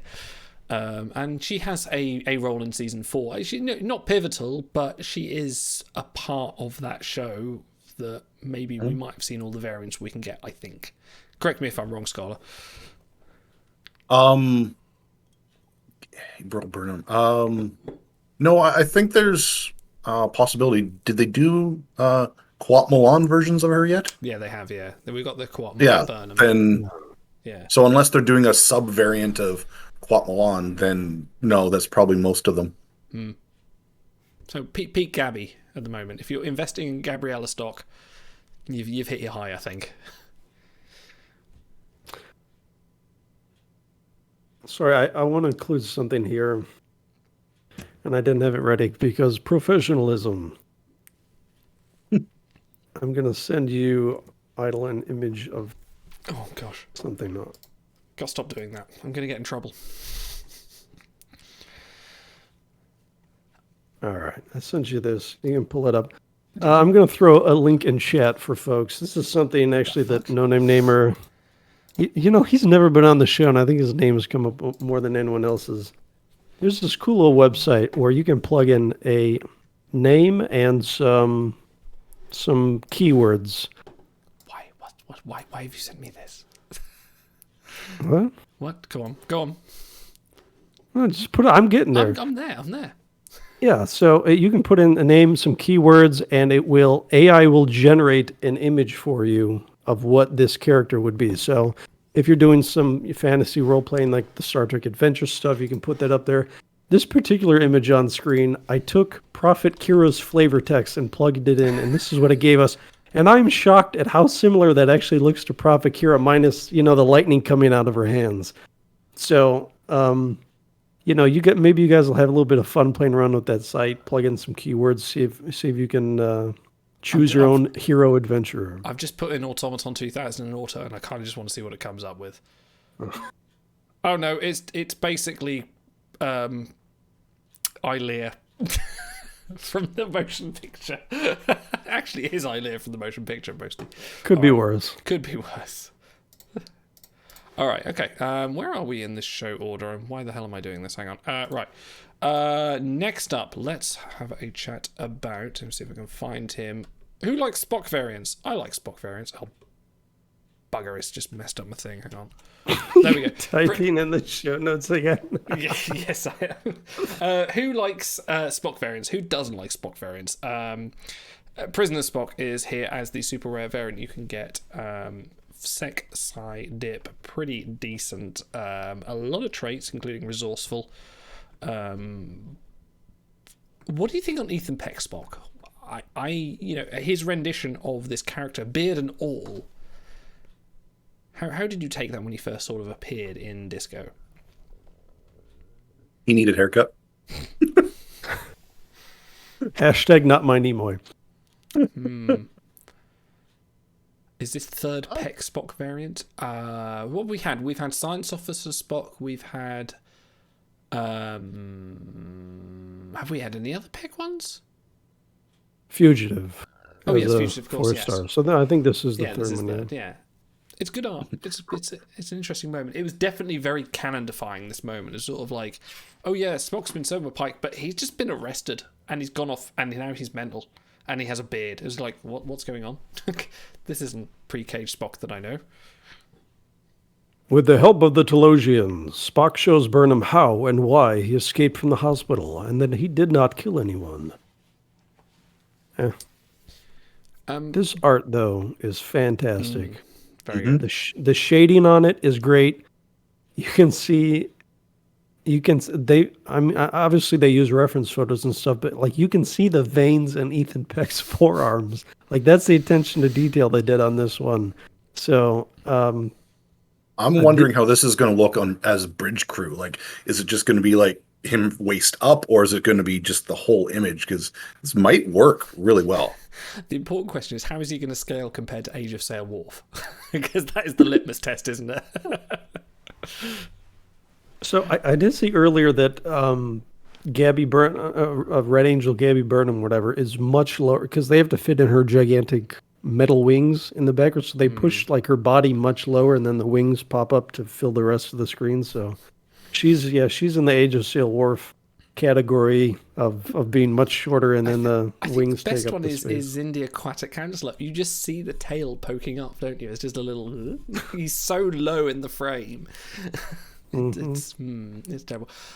Yeah, it's another super rare Spock. Everyone should have one because he just kills events like nobody's business. This one in particular has an event count of 51, which, probably every 6 or 7 weeks he averages an event, which is pretty damn good. So they didn't make him pretty strong stats, and like you said, enough traits. So, like, who would you say? Who would you say when you talk to an average person about Star Trek, when you say like, who do you know more, Kirk or Spock? I would guarantee you, Spock would be the more popular one. I don't know about that. I honestly think people, because unfortunately Kirk's the actor Shatner is still alive, I think he would probably come up in conversation more often. Did you just say unfortunately Shatner is alive? In my head, if I had the choice, I'd want Nimoy alive, okay? I'm sorry. Wow. Space junkies. This is why everyone hates you. You want Shatner dead. Dig the hole deeper. Unfortunately, Shatner's still alive. It's like that moment. If the bit that people take the piss out of Star Wars episode 9 is because the scroll starts with somehow Palpatine returned. I think that should start with the next Star Trek episode. It's like, unfortunately, Shatner is still alive. Okay, yes. Apparently, Name is saying this is Gladiator Spock as a super rare. That is, very true. Yeah, I think it's the same skill order. Good for events. All hands to battle stations. We have a new subscriber. Thank you, No Namer. You have been subscribed for 7 months. We drew a pentagram on the floor, said his name 3 times, and then he paid us cash. So that's how it works. Good man. Carry on. What were we talking about? All right, killing Shatner. Please carry on. How would you do it? All right, let's move on. We've spoken another Spock super. Scholar's going to write a book called "If I Did It," and it's going to detail how he would. No. What if? Okay. What if? The absolute get out of free jail card. Okay. This month's Meh-ga. Graduation, Amanda Grayson, mother of Spock, and played by another Amanda actress of what is that? Is it Mia Kirshner? No, not Mia Kirshner. Kirshner. Yes, thank you. Who you may know from the early seasons of 24. At least that's where I know her from. That's who that is. I've been trying to place her for ages. Oh my god. Yeah. Okay, this is awesome. Okay, however, we've got another Command IPSec. And the other bad thing about this, before we go on about that alone, why the flying fuck does she have security? Is that book holding a holster? Does she have a rifle up her dress? What's going on here? Why does she have security? Scholar, why does she have security? Come on, you're the logical. You're the logical man this week. Oh, it's very easy. It's to defend the people that say she shouldn't be a linguist. She needs to be able to fight them all. Now that's how you do a friggin' segue. Good work, Scholar. Very nice. So she has the linguist trait, which, according to the big brains in Discord, near as we can tell, that is a non-canon inclusion from one of the books. In one of the books, she apparently, early on in her relationship with Sarek, was doing some translation for the Federation or something, English, or Federation Standard, as they call it, not English. Federation Standard to Vulcan and whatever. So if we're going to start pulling non-canon stuff for crew very much in the shows, that opens a whole can of worms. She should not be a linguist, obviously. But they tried to remove the Vulcan trait this week, and a bunch of people came to her defense on the forums. They're like, what are you guys doing? Seriously, you sold her. You announced her as being, hey, she's in 3 collections. Now you want to take it back? Just friggin' leave it alone. She lived there for 50 years. She married a Vulcan. Like, she's fine. Just leave it. So they did leave it. But yeah, security and linguist stick out as... I can get over linguist because she's lived with Vulcans and she would have to learn the tongue. Like I'm happy with that. It's the security that gets me because it... Prime for Med, prime for Psy. Like, this is Amanda Grayson. Like, she's had a past at some point. Like, there, her being a caregiver. Ultimately, that's the perfect Med segue.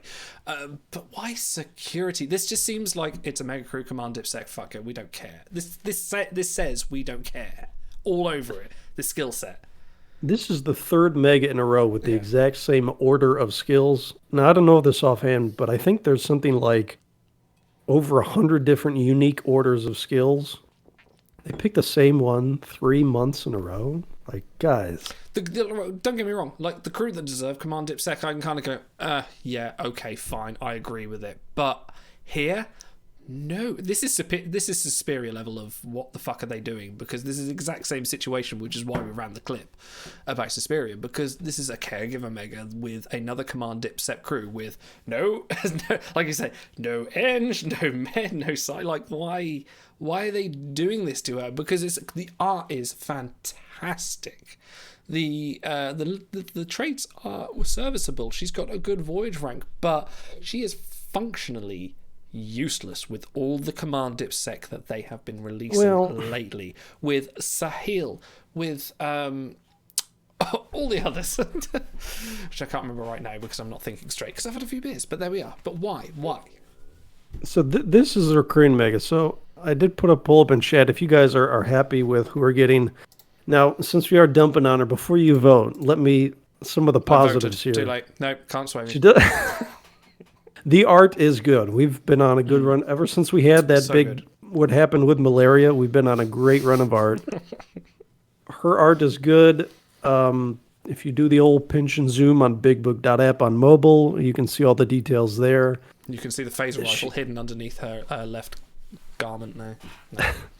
The overall power is fine, and she does have a handful of traits there. I just think our biggest quibble is the complete and total lack of originality in a crew that's kind of screaming for med, basically, because this is a moment of counseling and teaching, and her flavor text, which I love this phrase, as Burnham's adopted mom, she supported her and reminded her to keep her human side. Like, that's personal flavor. How many times do they call a crew mom in games? That is a cute little, I like that. Auto, have you checked Memory Alpha? Oh, I should have done that. I might be copied from it. All right, Scholar, you talk to me about Graduation Amanda before we continue. Well, so do you think there's actually like a Mega Crew template they use at this point? And they just haven't bothered to change the skills that are part of it, and they just go from there? Like, just cycle in a couple different traits each time and call it a day? Like, I haven't had any evidence to suggest that you're wrong. Like, it's... So, back in November, they added one single trait to one single crew. And it was the Vulcan trait added to Graduation Michael Burnham, the 4-star. Now, if you've seen the art, or not the art, the still image from the actual episode, where Grayson is handing the book to Burnham, like they're standing right next to each other, they're in the same scene. Mm-hmm. They added Vulcan to Burnham. And then when they came out with this card, they tried to remove the Vulcan trait, like right after release. I'm like, hold on. We thought you added the trait to Burnham to make it consistent so that you could give Vulcan to this one too and no one would complain. And you tried, like, unprompted to remove it after they were added. So, I don't know. If there was ever one area where they could kind of rely on the wealth of information from all the wizardly, big brain, hyper vigilant Trek players, it would probably be traits because, we know the episodes backwards and forwards. So I think people have been asking for Burnham's and Amanda's to get the Vulcan trait for a long time. Yeah. Well, even if they release a not as strong Meh-ga, if there's a ton of traits on there, like it doesn't have to be like 13 traits, but it's always going to have value. I mean, with so many collections that are possible, yeah, I mean, it's not like we're going to see a linguist collection anytime soon, but I mean, you never know. You never know. How big was Primal when it came out? Like 16, 17 crew? Yeah, something like that. And I think Criminal has like 20, low 20s maybe. So they could that, go for another small Excuse one. me. I mean, looking at what collection she does have. I mean, to be fair, collections is her thing. This is a great card to get 4 or 5, if not for Voyage Power or any logical sense. The fact that Caregiver and Vulcan are quite tough. Communicator is huge. If you wanted to put the sight on her just to say, oh, hey, I'm at that last stage on Caregiver or Vulcan. Yeah, that's a good shout to do it on. You'll fill in 3 birds with one stone. There's that. You can tell I haven't drunk for a while, can't you? I'm ending all my sentences. Just glad this isn't the first day you started drinking. No, that was yesterday. That was yesterday. He's still hungover from yesterday. That was yesterday. I had a civil one drink with my Chinese takeaway because I knew I was going to be a complete lightweight. For podcast listeners, are you happy with Amanda Grayson, spelled incorrectly, as the recurring Meh-ga crew? 40% say she's all right. 40% say she could be better. 13% say heck yes. 7% said fail. There's a pretty wide spread there, I would say. I think most people are probably kind of lukewarm on her because she is sort of a lukewarm card. Why? Sec. Why? Security. Why? I don't understand. Because there's a gun in her pocket and we're happy to see her. Yeah. Oh, wait. No. Is this not a 24 link? Is someone's going to come out like, aha, we knew she was Mandy. There we go. She's going to poison someone with the fucking fingerprints or something. Then give her the Saboteur trait. If they give her the Saboteur trait and did like an acrostic with the letters Mandy or something in her flavor tag, Give me Timeline's Originals Infiltrator Amanda. And yeah, I'll be happy. I'll excuse everything. Okay. Let's we were talking recently. They could do so because they did mash Odo basically. Oh, they did. Army Chaplain Odo. I would love to see a David Ogden Steers version from MASH. The guy who plays Timothy, who's not a very strong card. There's so many what's her name? The lady who plays Kai Wynn as Nurse Ratchet. Someone brought up Cuckoo's Nest. Yes. Yeah, there's so many great from other roles that they could work in as originals. Psychic Agent Bester or Psychic Agent Chekhov from Babylon 5. Yeah, from Babylon. Those, yeah. Okay. Let's do something we've been meaning to do for a while now. We keep promising, but we need to have another showdown. No! This Wednesday on UPN, an all-out war. Competitors from all over the cosmos go head-to-head in a battle for supremacy. Captain Kirk versus Spock. Captain Kirk versus the Gorn.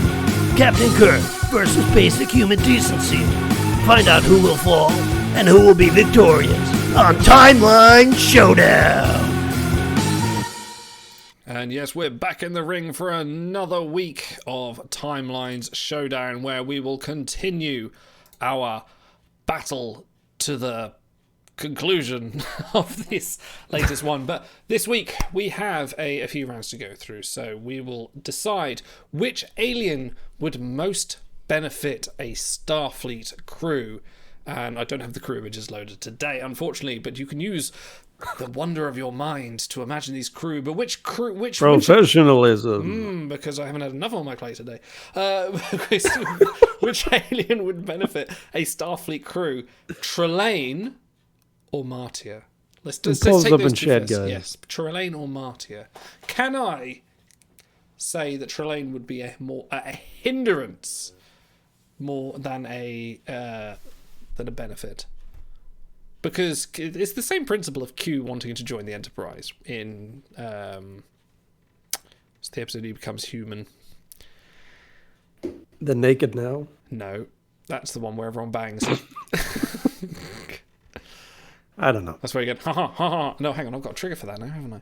Hang on. Let me load it. Talk amongst yourselves. Scholar, who are you going with here? Trelane, who's basically Q-Light, or Marcia, who can shapeshift? I'd go with Marcia, personally. If you have someone around that can do everything, power corrupts. So, what's the point of exploring when someone goes, hey, problem solved, click, done. So, as I've found from various managers I've had, you've got someone that can do everything will often do nothing. Yeah, he's a little bit too bread and meat. It looks like chat right now is on the Trelane train. He was certainly, I'm a little bit biased. He was certainly the more fun character for me. But like Scholar says, it would be hard to rein him in serious situations. Then again, Martia did stab them in the back when they were least expecting it. If you know someone's going to betray you, you can always work that into your plans. So that is still something you can work with. And she was David Bowie's wife, which is a plus point for me. Oh, well, then. David Bowie. Chat is still deciding. So it is looking like a Trelane fight. Trelane is fine until you break his mirror. That's very true, Cranky. So this is a close vote. This is quite. What about you, Otto? Who would you pick? I voted just to make it a little bit closer, but I have no dog in this fight. Yes, Scholar makes a good point, because Trelane's probably a bit too unpredictable. Although once his parents show up at the end of the episode and spank his little bottom, I think he falls into line probably a little easier. So it's not fair. I love how he goes from very regal to like just American brat at the end, doesn't he? Oh, it is Trelane for the win. Wow. Okay. Very close. Very close. Okay. For the next round of which alien would most benefit a Starfleet crew? Carl, Guardian of Forever, or Tosk? Well, I'm definitely biased here, so go on. Pull up and chat. Well, I honestly think Carl would probably knock this one out of the park. Just again, unfortunately, it comes down to the power level thing, but I think you'd definitely be more level-headed than Trelane, so I just have to pick him. I mean, I don't mind Tosk, but that character just never clicked for me, so. Yeah, the Tosk episode was season 1 DS9, wasn't it? And that was kind of like the first O'Brien suffers episode, really, wasn't it? Because he suffers trying to protect Tosk from the various injustices of his pursuers. Here we go. Trivia point. What was the name of Tosk's? The name of the race of Tosk's pursuers? I'm going to memory out for this because I can't remember either. But I don't know. But wasn't he played by Quinn, the guy that plays Quinn? No. Was he? Or is that a different DS9? I'm going to have to find out now. Hang on. Who played him? Scott McDonald. Yes, Scott McDonald's in a lot of stuff. He plays Tosk. Garrett Graham is the hunter in Captive Pursuit. No, he plays... Which, yeah, that's a Tusk episode. So he's hunted by Quinn in this episode. Oh, he's hunted by Quinn. Actually, no, Tusk's actor also plays Goran Agar. He plays Dolim from Enterprise. Rollins, who is in Caretaker. And Navek, who was the Romulan in The Face of the Enemy. The one that sort of hunts people down, but yes. Oh, so he was hunted by Quinn, was he? Ah. I don't think Chad's buying this at all. Everyone's on Carl, basically. Damn it. So... Tusk could do some pretty great undercover stuff because he does have that stealth capability, and he's pretty easy to reason with. But I guess Carl being able to send anyone through space and time at any point they wish is probably pretty overpowered. Oh, apparently, it's overpowered, but who doesn't like a little bit of time travel fun? And then he can berate you when you screw something up. Apparently the hunters that were hunting Tusk are literally called the Hunters. And the lead hunter was called the lead hunter, so, you know, good times. Okay, next round. Most beneficial for a Starfleet crew. Baul or Ardra?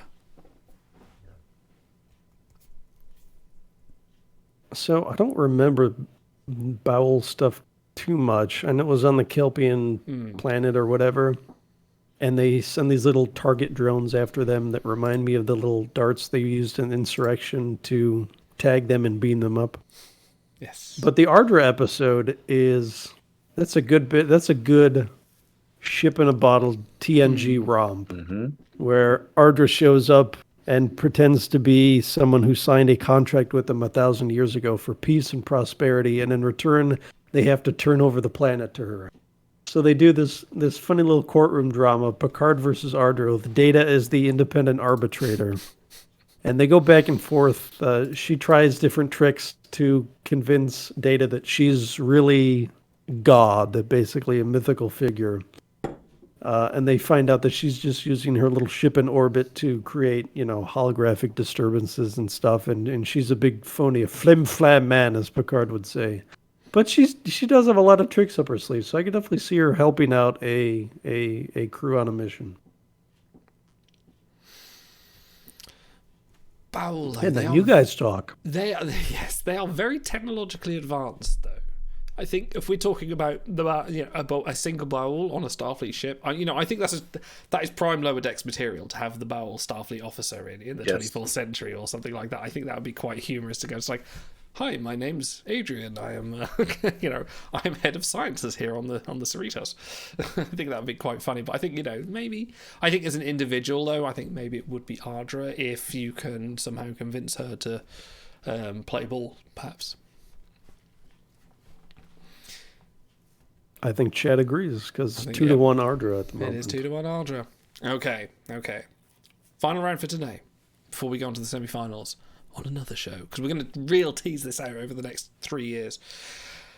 Kevin Uxbridge or Kamala. I know where my vote's going, because if I'm going to have Famke Janssen on my starship, damn right I'm going to have Famke Janssen on my starship. Do you want a billion-year-old crusty white dude, or do you want Kamala in your vessel? To be fair, actually no, that would be bad because productivity would be right down. Do you want somebody that's just basically going to sit there and mope and then can solve all your problems? Like it's got to be Kamala. I mean, I think she'd be way more interesting to have around. Helpful, but just more interesting. This is where we find out we've got 3 men on the show, and yeah, of course the vote is going to be. I think on Prime Lines Talks the vote would be a little bit different, but she does have that pseudo empathic thing that the Betazoids kind of have, or that the Troy kind of has going on, where she can sense what someone wants. True. In order to provide for their needs. So I think she would wreak havoc with the young men. Working in all the key systems. But the episodes write themselves right there. So every week, everyone's distracted. Episode 3, Starship self-destructs. No one was paying attention. It's a classic sort of like, you know the scene in Scrubs. If you ever watch Scrubs, whenever sort of JD fixates on a woman, and it just sort of turns from a normal shot of her into a shot of her with like some saxophone music, and there's a fan blowing a head on. It just like it's that throughout the entire episode, and I would watch that. Although to balance things out, maybe someone needs to come up and say Kevin Uxbridge's hot. I don't know. Is there someone with hot that disposition? Or not? Yes. I have to vote Kevin because he, in terms of. So it was kind of endearing because after he committed this incredible atrocity and killed all Hosnok everywhere, he settles down on the planet with his wife. He gardens with her. He's just hanging out, living his life, and it's like a real meager, earnest existence. So I think out of all the 8 crew we talked about today, he would probably be the easiest to get along with, as long as you don't ask him to commit mass genocide or something. Nice house. That's all you need. Kevin has won. Kevin is the winner of this round, which we will and then pause there, and we will continue this. So hold on, tease the semi-finals. The semi-finals will be Trelane versus Carl, which actually would be quite a good one. That's a good match. And then Ardra versus Kevin Uxbridge into the finals. So we will come back to that another time. Moving on, what is next on our very expansive show list? Yes, let's talk about. I'm going to ignore these beholder meters for now. We'll come to it. Maybe we'll come to something more interesting a little bit later. This week coming up, the gold you can compete for is Security Laris from Picard Season 1, where they break into the Chateau Picard, and she uses the Tal Shiar expertise that she has to defend the chateau and Picard himself. Sick. Dip command makes sense to me, even if it is a little bit player. But Voyage rank 36. To be fair, there was a complaint on the forums a little while ago where someone was saying, like, Jesus Christ, WRG have been releasing a lot of crap Voyages lately. Well, skill set fine. Power, we've had a lot of good power. I think this sort of skill ceiling they've managed to sort of work out and actually give us cards that aren't completely useless like they used to.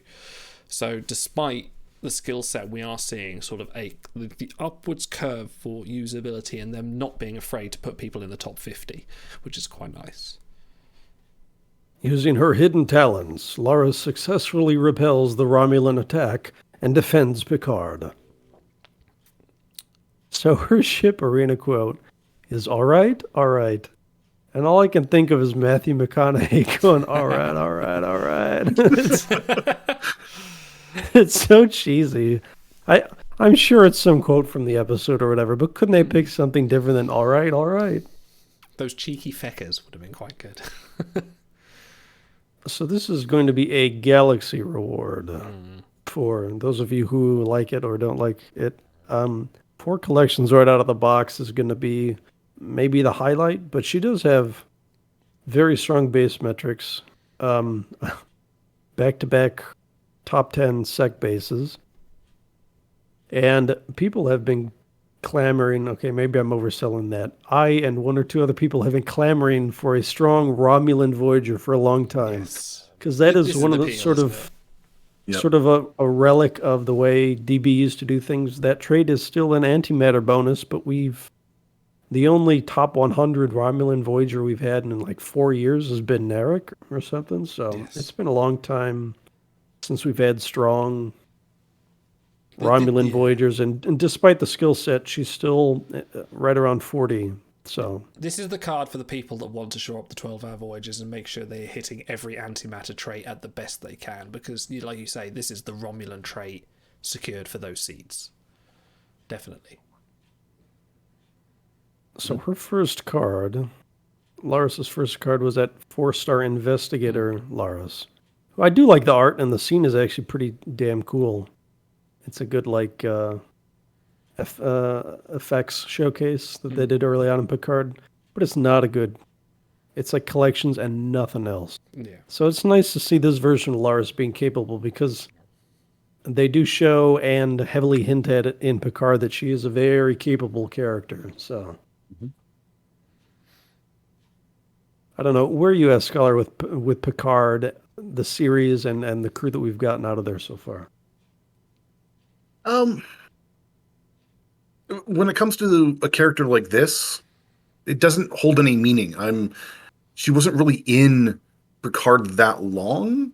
Like, it would be different if his attendants were with him the entire show. So, I mean, it's great. Like, again, to me, the artwork's pretty solid, but when I look at this, I'm thinking, do we have the other attendant? Can we do a bridge crew? Like, so, yeah, my eyes just keep drawing to Romulan, decent Voyager. Okay, there's the value. Other than that, I have no feelings. Like, this is a very neutral card to me. I remember as Picard was airing and we were going week to week, I was instantly drawn to the pair of her and Zhaban, especially Laris. I'm like, all right, now this is a character, because she did a great, Orla Brady as the actress, she did a great job with it. And by by 30 minutes into the first episode, I'm like, all right, now this is a character I can sink my teeth into. So I think she was in like the second episode, and then Picard went off and did his shenanigans. They start going from episode to episode in different settings here and there, and we didn't see her again until much later in the season. I'm like, oh man, what a missed opportunity, because Romulans. Yeah. We have the Telek Ramor Voyager episode with, again, Vaughn Armstrong, who played literally every character ever. And that was a cool episode in a bottle that showed a different side of the Romulans. But, 90% of what we know from Romulans is the TNG, how long shall we stare at each other across the neutral zone from Tomalak. Like, they were very much the dog barking in the neighbor's yard. And so, because they were secretive and standoffish, we didn't really get to sink our teeth into it. The unification two-parter that Nimoy played in, where we get Romulan Picard and Romulan Data from, that's a cool little look inside their society. And Romulan Tasha, Right.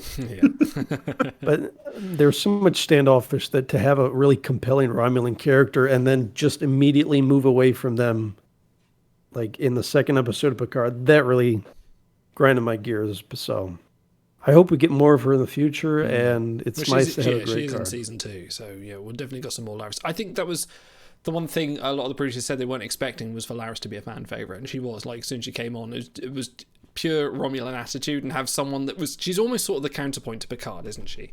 You got Picard, who was sort of, at that point, was a bit... gone back kind of into his stuffy phase. He'd kind of given up on a lot of things. He was sort of just resolute to sort of live on his vines, and that was a bit, that was it. Whereas she was sort of the very much kicking his ass a little bit, which was quite nice to see someone sort of on a par equal to Picard, and them being sort of his attendants, as it were. There is a sort of almost sort of non-canon backstory to Laris and Zhaban in a comic of how Picard found them as sort of Tal Shiar sort of refugees, sort of on a planet where they were undercover and failing, and he sort of rescued them. So there is a story behind that, but I don't know if that will ever come out in the new season or whatever. But it's cool. She's a nice foil for Picard, and I kind of hope they will sort of invest in that more. I don't think they will, but they might. And he pops up in chat right at the right time. Cold. Space Junkies Cold got the first to max on her, so congratulations. Congratulations. Well done. And I always figure if I ever get a first smack, it's going to be on some crummy little card that showed up for me at the right time in Dabo, and it's going to be some card that I hate. I just know it. So he's celebrating in chat. So getting a first smacks on a fun card like this that's cool. Very nice. And Fragrance Free Vaseline, I did say I would talk about the whales and how much they're also in the Voyage Home. We'll do that soon. I did promise you that. Okay, let's talk about the other super rare card that will be available next week, which is Mournful Elnor. And for some reason, they are committed to Elnor variants having 2 skills and fuck all else. Because, I mean, to be fair, they are with me in the like mind that Elnor is a terrible character. And really, he should just not be in anything. But Idol, did you know his name means Star Trek in Elvish? Did you know that? So fucking bad. I hate that. No discredit to the actor. He's great at doing what he does. But I just do not like Elnor at all. I know there are people that do, but I just don't see the point in him. Elnor grieves for Picard, someone who has played such a vital role in his life. Not wrong. This guy looks like he's on the front of a men's fashion catalog. Yes, he does. Like, the art technically is fine, I guess. Oh, nice shading. Nice bit of shadow play on the left. He's in his blue phase. Yeah. This is blue. Hold on, do I have that trigger? Definitely. He's got his. This is blue. Thank you. It's Elnor, but more importantly, it's a 2-skiller super rare crew of the most common skill set ever that even new players will look at it and kind of go, "Why's the point in you?" Apollo says Picard was so vital to him that Elnor ditched him. I hope we get a season 2 fight scene with activated Picard at 85 years old, where he's leaping through the air like Dahj did. Yeah. And he's fighting off Romulan intruders. I'm an android, yeah, of course I can. I don't need you. Oh, God. Once you're an android, you're only as old as you think you are. Exactly. Maybe Picard will find his head underneath San Francisco 100 years in the future or something. All right, this card sucks at the moment. He's got a big base, but not a lot of events. And his lone collection can be completed without him and a handful of other cards. So we do have, I think, 26 Romulans in game. They could easily expand that at any time, in which case he'd be fine for that. And, we figure duelist, spiritual, casual, something's got to hit. He'll get more collections for sure. But at the moment, his value is kind of at an all-time low. You'll use him in this Meh-ga and then maybe not for another year or so. I remember when I was a new player and I got Marcia and I thought, I immortalised her and went, this is a great card because I had fuck all else. And this is what this card will do to people. And then very soon you will find that, oh wait, there are so many of those. There is so many of this skill set. But why a 2-skiller? I thought we were done with 2-skillers, even in the super rare space. What is the point? You came up with a good thing, Auto, a couple of weeks back about how to make a 2-skiller good. Give them something unique. Give them something. You didn't think they were going to do that, did you? No, I didn't. They're never going to make a good 2-skiller. They're just going to stop printing them. But even, what is the point? But this pretty much just affirms the fact that they don't care about super rare crew, even though they can have their use. It's just it's dipset. Did they just rename this card Frozen Elnor at this point? yeah, might as well.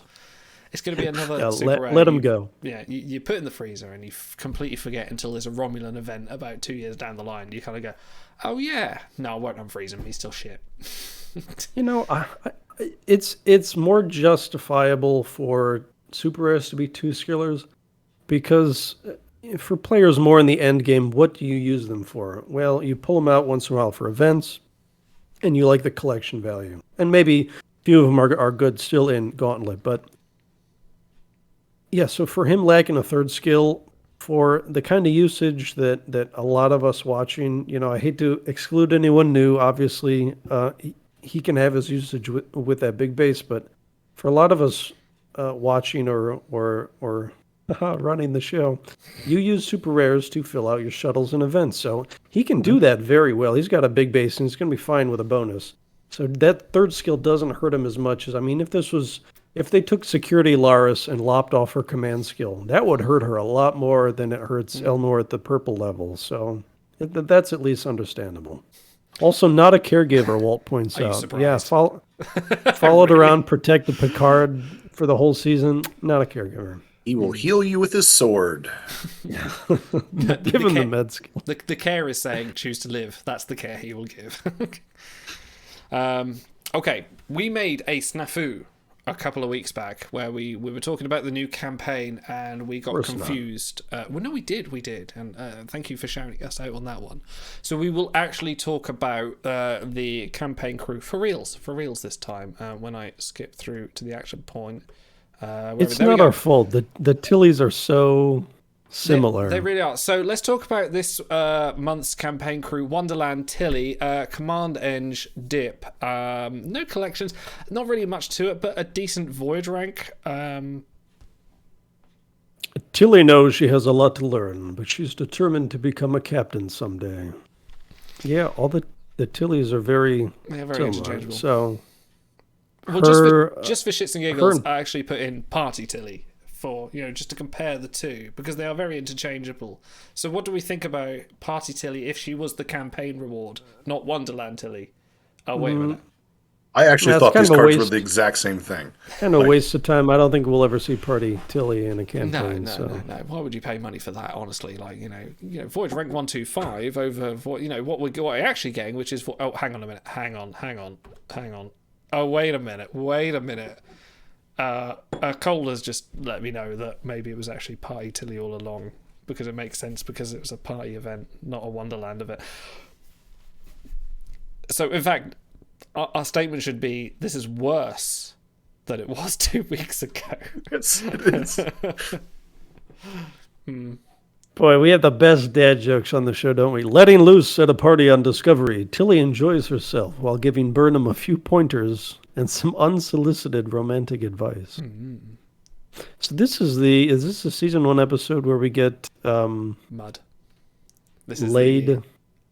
Celebratory Adge Cutler, yes. Yeah. Is that one? No, this is Magic Make the Saints Go Mad. This is the one where Mud boards and does it's a really good episode. Mud comes on board and does the time loop and kills people. Excellent. There's too many parties on Discovery. That's what I think. That was a good party. But yeah, that's where you get the start of the Burnham and Ash romance as well. But yeah, no, it's a good episode. You have and Stamets is immune from it all. It's a good Stamets episode as well, because he's just like, I can see through time. Do you want this card? I don't. Yeah, I don't know. Scholar, are you excited for this one? No, like I mentioned earlier in the show that I usually see the value, if you want to spend money, to buying the the campaign track.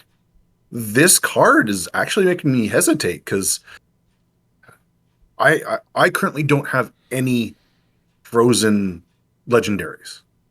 And if I completed her, I just might do that.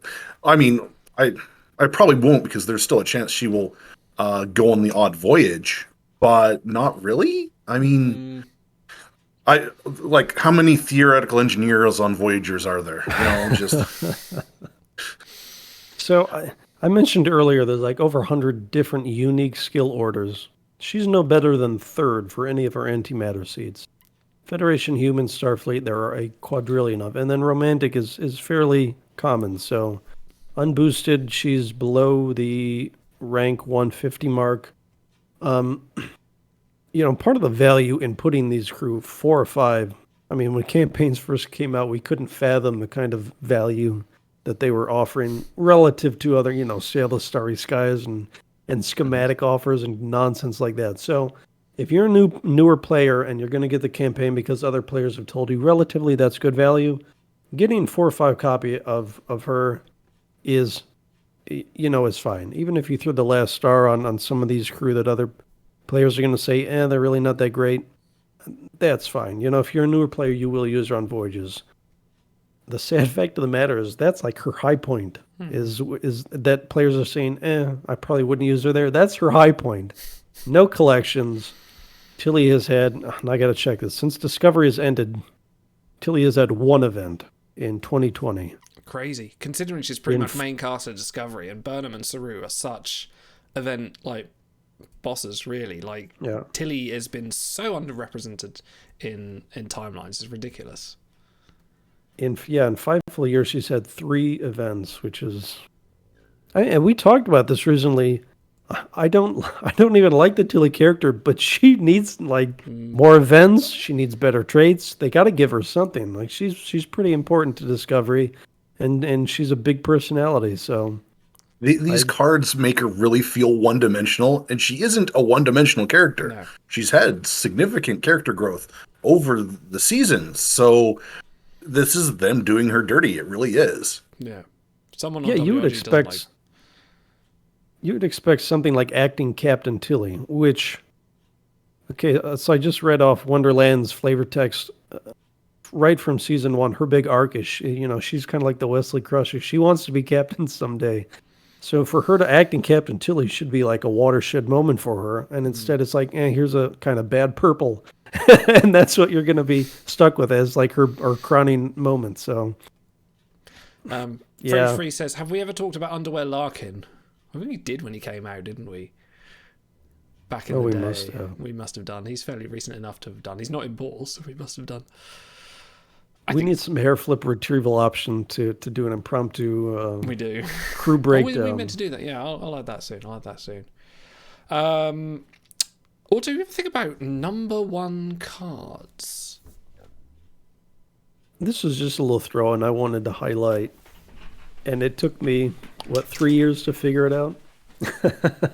But, because I'm looking at all the crew all the time for the Big Book crew resource, and I noticed that Away Team number 1, played by Majel Barrett in the original series, and Bridge Officer number 1, played by Rebecca Romaine in Discovery, they came out 1 week apart back in, 2019, I think? And it's eerie how similar they are. They both have the exact same 5 traits. Bridge Officer is mostly talented in Voyages and little value elsewhere. Away Team number 1 is talented in Gauntlet and little value elsewhere. So, I guess we didn't have a show then. We came around a little bit after that.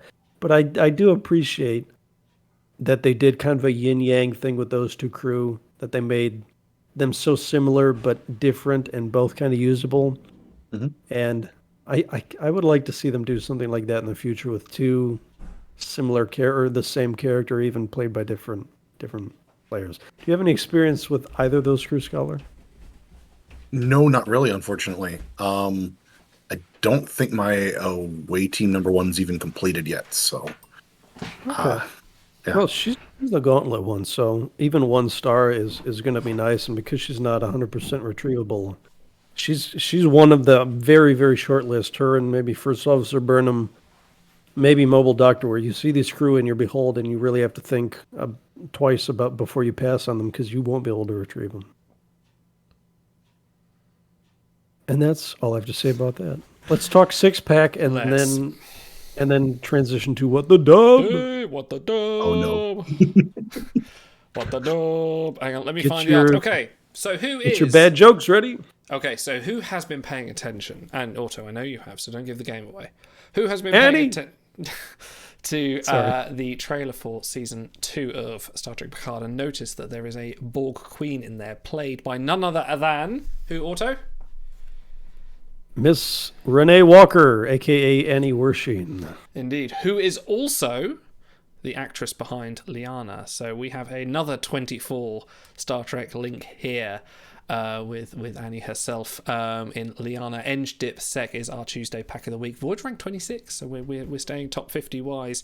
And for those of those who will be lucky to pick up a Canter Polestar in the near future, guaranteed.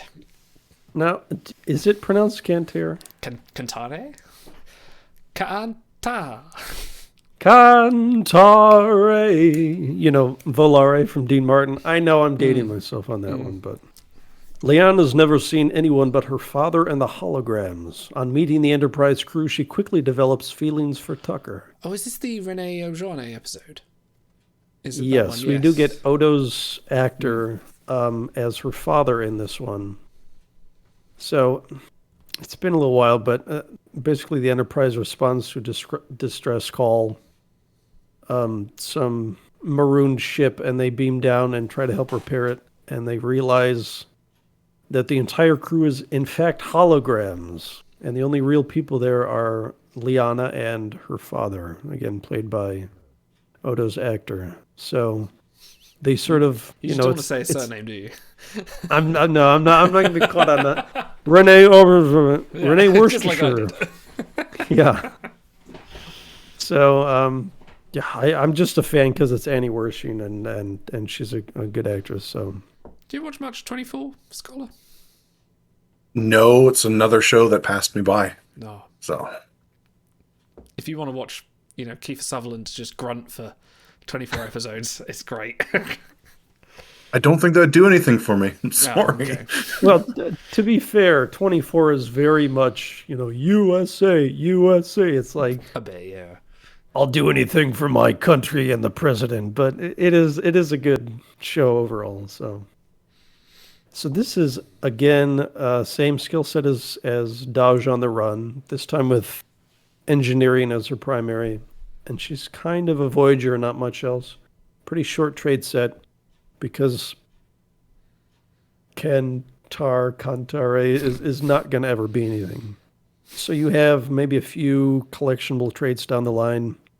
Let me check. Only 3 of them for antimatter. So she's fine, but if you picked up, say, Racquetball O'Brien in his recent event, or Dahj On The Run, she's not going to be quite as pivotal, make such an impact on your roster, and there aren't too many metrics that scream, unique. So it's fine for a Tuesday pack. If you want to change a pace and you don't want to feel obligated to pull a pack, then let's see who else is in this pack. Who else is in this pack? We also have Chef Riker, Interface Barclay, the Super Rare crew. You can also get Zimmerman, the old Zimmerman, who I forget the name of, and you also got another Doctor variant and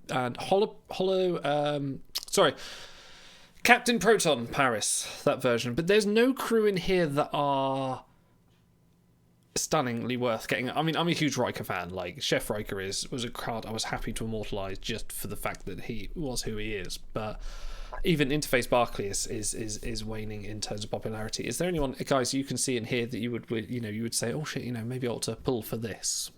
I personally can't see anything myself, but no? Okay, cool. Good chat. Yeah, there was so much value there. We talked and talked about it. Yes, and yeah. No, Liana is definitely the prize jewel there. I mean, even Riker was cool when he was usable when he came out, but I mean, now that I'm looking at him in the Holodeck Enthusiast collection, we've kind of become wrapped up in traits and collections. He does not have a great trait set, so I'm even looking at him as maybe the one crew that I skip on my path to Lucille Davenport, because he's going to get events, but he's not going to get much else. So on the road to Lucille, it's like an Eagles song.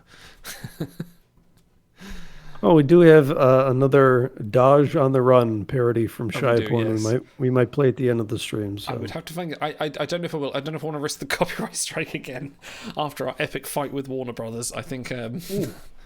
What have you Only got? so much bowing and scraping you can do. Yes. This one's called Rest in Peace. Oh. Is that barley an wine. omen? Is this what's going to happen after you drink the beer? Yeah, this what the dub might be pretty interesting. Speaking of, shall we? Oh, hang on, I'm loading up the wrong images here. Shall we play some What the Dub? Because we haven't. Shyporn, you are banned from this game because you always win it. That's very true. No, you can play. You can play. Let me boot up. We haven't done What the Dub. Let's begin in earnest. And I think I still have the old Trek clips loaded. Prophet. Scholar. I don't know why I called you Prophet. Scholar, have you played What the Dub before? Have you played it with us? No, I have not. Ooh. I have actually rarely seen it, so I am going to do awful. Oh no, you will like that. You will like this. Your natural wit and charm shall shine through in abundance. You're a man not only of breeding, but of charm and wit and sagacity, as Picard would say. Yeah, words like that really make me want to play the villain. It's time for What the Dub. Let me just share my screen with you, if I can. Is there that one? Let's go live with it. Let's see what happens. Right. Here we go. Right. I'm going to start a new game, and this... Hang on. This is going to be a bit of a free-for-all, everyone, because I can't be asked sorting out any other way. So go to whatever it is. PlayWTD.com. That's the one. And let's go. So first come, first serve. Let the dubs begin. Our code for today shall be and enter your room code. MJRL. And MRJL, and I'm getting in there. Bro. Yeah. Tune on in if you haven't played whatthedub.com before. We will be showing a short clip. PlayWTD.com. That's the one. If you haven't played What the Dub before, we'll be shown a short clip with a blank space on it, which you will have to fill in your own humorous intro. Thank you, Cairo, for joining. Oh, Cairo, former winner. Let's see where this goes.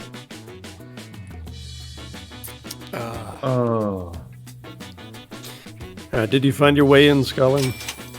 No, I have never played a game like this before. Oh, have you not?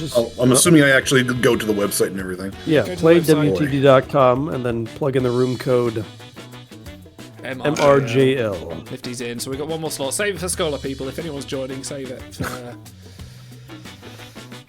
You'll like this. You'll appreciate this. I've modified it with a few with some appropriate Trekness. With over 100 Star Trek clips. Yeah, I think it's 100 now. On a scale of 1 to idle, how drunk are you? I'm fairly okay. Yeah, sure. It's been a while.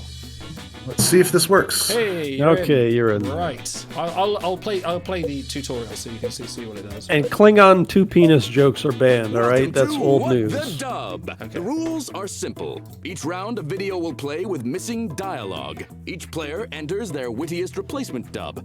Players watch the dubs and vote on the best one. The player with the highest score at the end of the game wins. It's just that easy. Yep. Okay, watch the screens, everyone.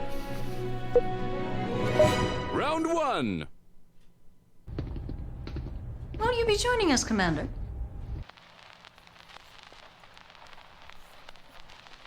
And I'll see you after lunch? You bet.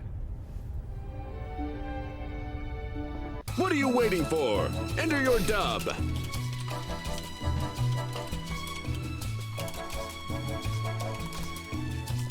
So yes, enter yourself a dub.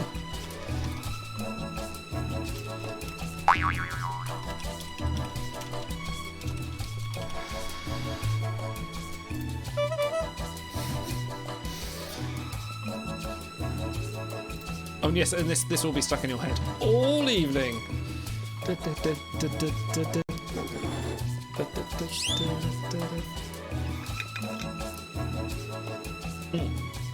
On chat, don't forget to vote. You will have the chance to vote when the round comes up. For your favourite one. Yes, if you're cleverer than us, please enter your submissions in chat as well. Nifty can't in your text. Try reloading the site, Nifty. It should reconnect you with if you join with the code again. MRJL.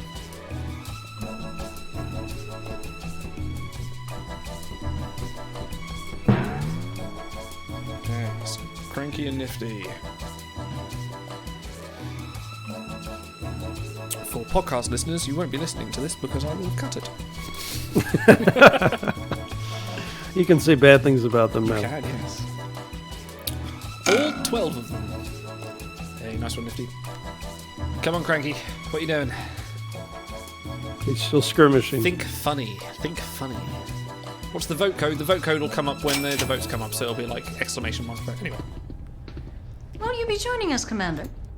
No, I have to recycle Porthos's litter tray to go to the evening service.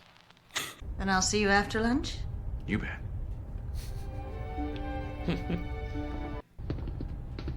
Won't you be joining us, Commander? Not if Phlox finds me first. Then we might have to reschedule. And I'll see you after lunch? You bet. Very civil. Won't you be joining us, Commander? Just headed in for some decon first. And I'll see you after managed lunch? to stay clean so far. This is good. Won't you be joining us, Commander? I have a peanut butter sandwich to eat first. And I'll see you after lunch? You bet. Won't you be joining us, Commander? Sorry, I've got 3 weeks of missing crew art to catch up on. And I'll see you after lunch? You bet.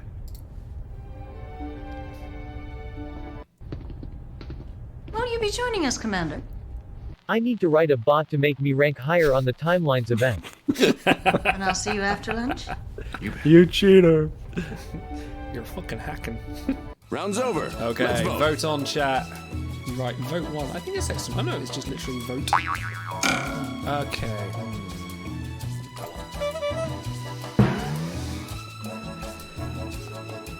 Yeah, you just write vote and then the number chat, and it should work. I don't think you need the exclamation mark this time. It hasn't put it in.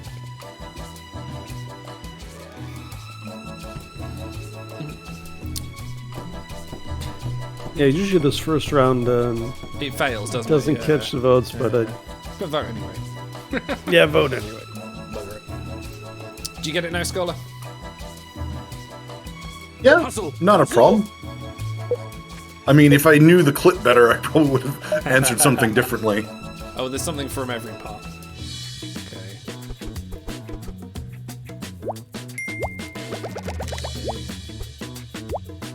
One word. Oh, audience did work. Wow. Nice one, Cairo. Oh, wow.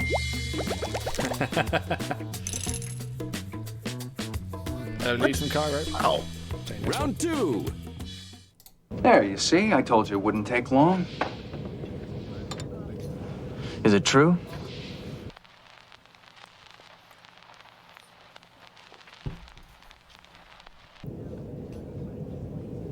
Ah, 14 varieties and they can't even get plain tomato soup right.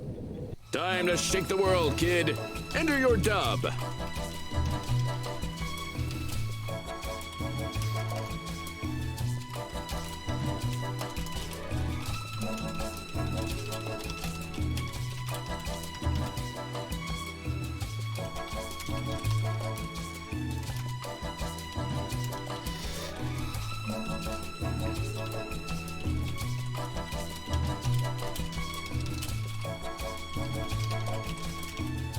Damn it, I've run out of numbers, not run out of letters.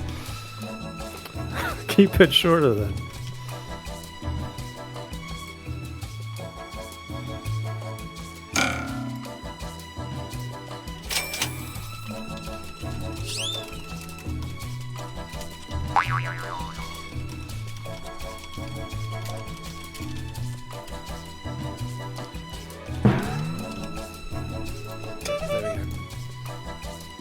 There, you see? I told you it wouldn't take long.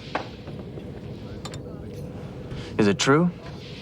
That I went undercover in the Timeline's talk crew and they forced me to perform dark sexual acts for their amusement. Then yes, Harry, it's true. Ah, 14 varieties and they can't even get plain tomato soup right. There, you see? I told you it wouldn't Naughty. take long. Is it true? Lol, no. You'll be promoted when our replicators start making good food. Ah, 14 varieties and they can't even get plain tomato soup right. There, you see? I told you it wouldn't take long. Is it true? Did I lose my sense of taste to COVID? Absolutely. But I can't imagine it will become an issue in the immediate future. Now to enjoy this tasty soup. Ah, 14 varieties and they can't even get plain tomato soup right. There, you see? I told you it wouldn't take long. Is it true? Yes, I went through the whole Star Trek cookbook that Neelix made and had to correct every recipe. Ah, 14 varieties and they can't even get plain tomato soup right. There, you see? I told you it wouldn't take long. Is it true? What? That Otto used a skirmish bot to win the event? Of course. Come on, guys. Shut up, you wrote that one. 14 varieties and they can't even get plain tomato soup right. There, you see? I told you it wouldn't take long. Is it true? It's all true, especially the lie.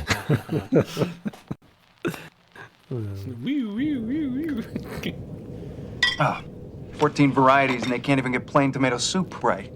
Vote or Nice. don't. Okay. The choice is yours. Oh, wrong screen.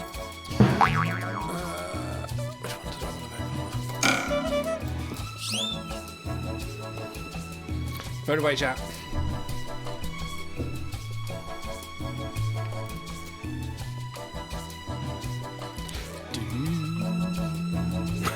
No, you can't vote for your own name, Nifty. Yeah, that's tacky. Even though I want to. You can vote in chat. That's what Jedis was doing once. He was playing the game and voting for himself. Time's running out. The Genos classic.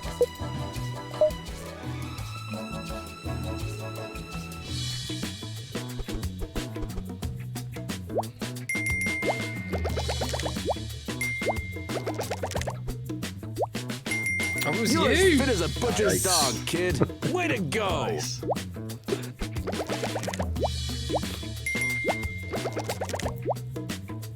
Oh, got nothing. Oh man, I'm just Poor idol. fucking sucking this Round round. 3. Ooh, pardon me. This is excellent. What is it again? I can have my chef wrap up a few kilograms for you. Show him you're not just a pretty face. Enter your dub.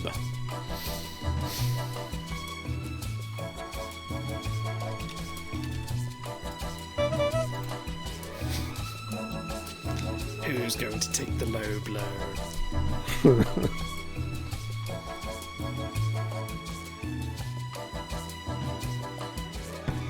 Damn it, I've just thought about what I wanted to do, and I've already entered my reply.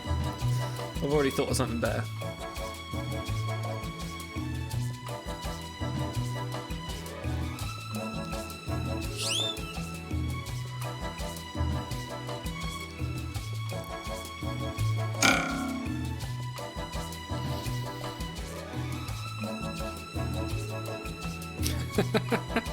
You'd be surprised, Walt. You'd be surprised. I punted this one. I can't think of anything.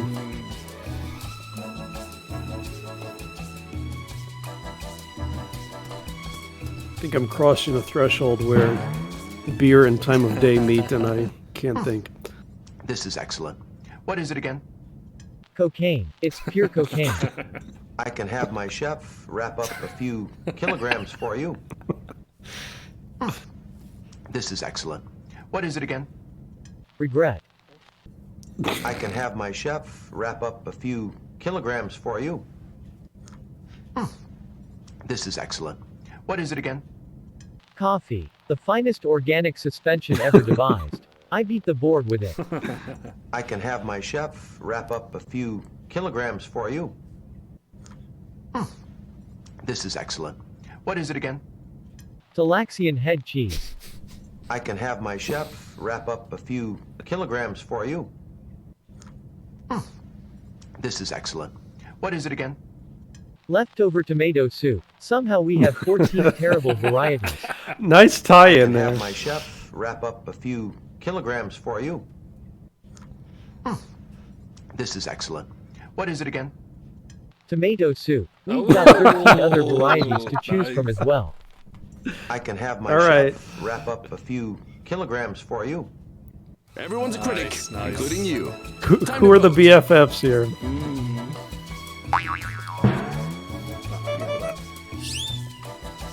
Vote on chat. I want to know who the other smart person was. Don't give it away.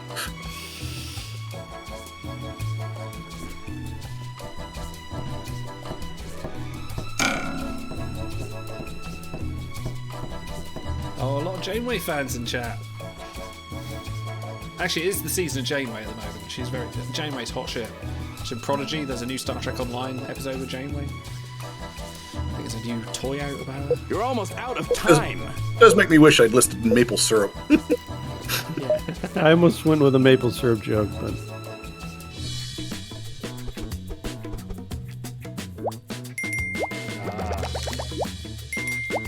Oh, thank you, audience. Thank you, Craig. Ah, me and Nifty. You're on a roll. Hot points. Oh, pure audience vote on that. Look at that. well, Scholar's beaten both of us. Bones, tell the professor what the autopsy revealed.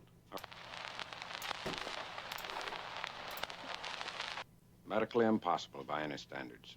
Enter your dub. I'll turn the volume up on that when it comes through.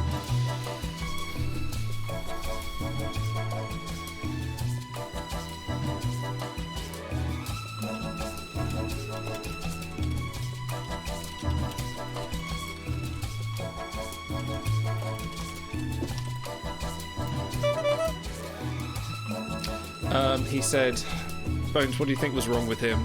And then quietness. And then medically impossible by any standards. So, sorry, the TOS ones are a bit low in volume. I need to tweak those ones. I need to have put in the option where it repeats it as you're entering the dub.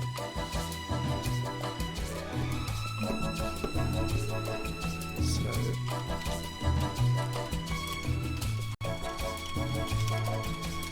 put it in chat. Oh, that, yeah. What Shadow Child said. Thank you, Shadow Child.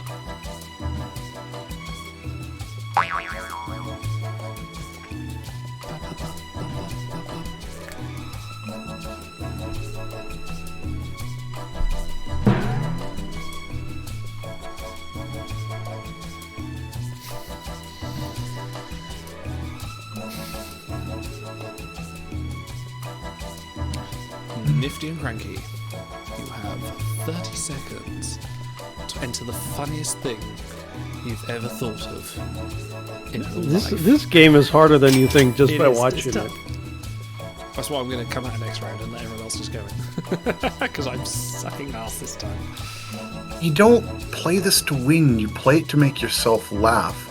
And if there's enough people that share your humor, you got it. Man, we got to get you on Mournful. No, you play to win. Come on. Nah. You play not to be last. Tell the professor what the autopsy revealed. Well, he traveled past Warp 9 and was everywhere at once and became a frogfish. Medically impossible by any standards. Bones, tell the professor what the autopsy revealed. He definitely did not use a bot. He got that high up in the event by tapping the screen all the time and not even sleeping the whole weekend. Medically impossible by any standards. Bones, Thanks, tell the guys. professor what the autopsy revealed. We found 14 varieties of tomato soup in his colon, all terrible. Medically impossible by any standards. Bones, tell the professor what the autopsy revealed. I'm a bricklayer, not a doctor. Wait, that's wrong. Medically impossible by any standards. Bones, tell the professor what the autopsy revealed. His blood is pure caffeine and his hand is frozen in a claw position, but he won the skirmish. Medically impossible by any standards. Bones, tell the professor what the autopsy revealed. He seemed to have eaten too much of Porthos cheese. Medically impossible by any standards. Time to place your vote, folks! Alright, who's keeping the tomato soup bit running? That's what I want to know. I'm guessing Idle. You saw how well it did last time.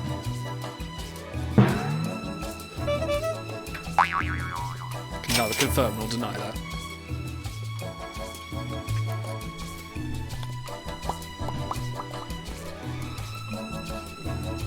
It's always good when we have an event and then we do what we're done because everyone just latches on to that. Something that's happened. It's either timeline stuff or it's Klingon dick jokes. That's all we got in this show. Those jokes are definitely a double ender. Hey.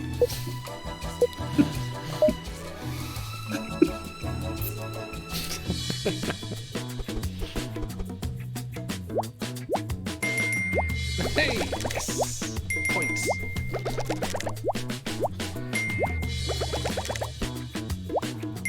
You flipped the script on that one. Great work. Oh, I was right about Idle and the soup joke. Grab your martini glass. Next up is the final round. It might be best if we discuss this in private. My ready room. I think it'd be better if we went to my quarters. What? Give it your best shot and enter your dub. I think the dam is about to break on the PG-13 tag.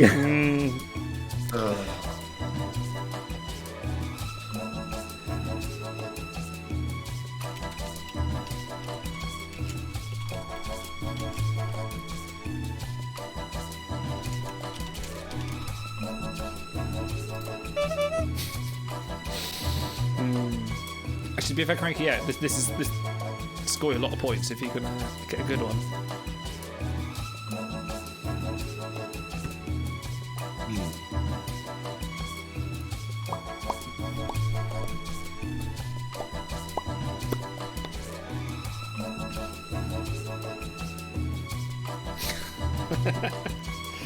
Yeah, play in chat as well, please. If anything, so these guys can nick your answers.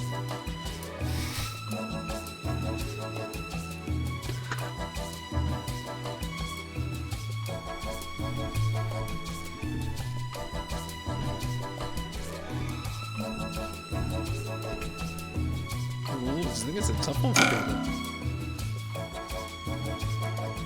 Maybe they're trying to be. I try to keep it clean, and that's why it takes so long. I'll tell you what, next round. That's part of it. Trying to make it enterprise appropriate. So, you know. Yes, is that an official rating? This film has been classified as enterprise appropriate. I think next round we shall say anything goes. It's fine. Yeah, put the kids to bed. We'll have after Trek.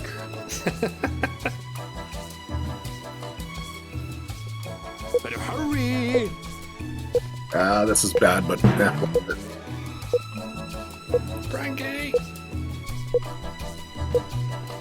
Timed out. Timed out. Oh. It might be best if we discuss this in private. My ready room. I think it'd be better if we went to my quarters. What? That stick just have to be removed. Just have. It might be best if we discuss this in private. My ready room. I think it'd be better if we went to my quarters. What?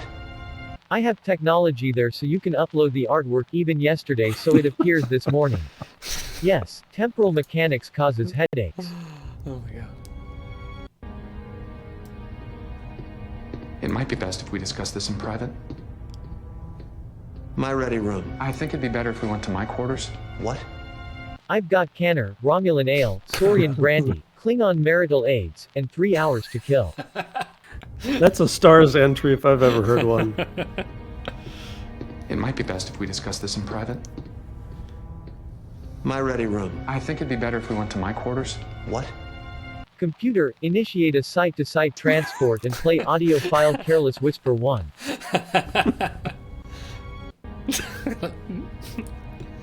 It might be best if we discuss this in private. My ready room. I think it'd be better if we went to my quarters. What? 14 varieties, Captain, all at once. What did you think was the best? Give it up, Idol. I just love the expression on Archer at the end. It's like, huh? Oh? Okay, let's copy that one. I'm a sucker for Careless Whisper.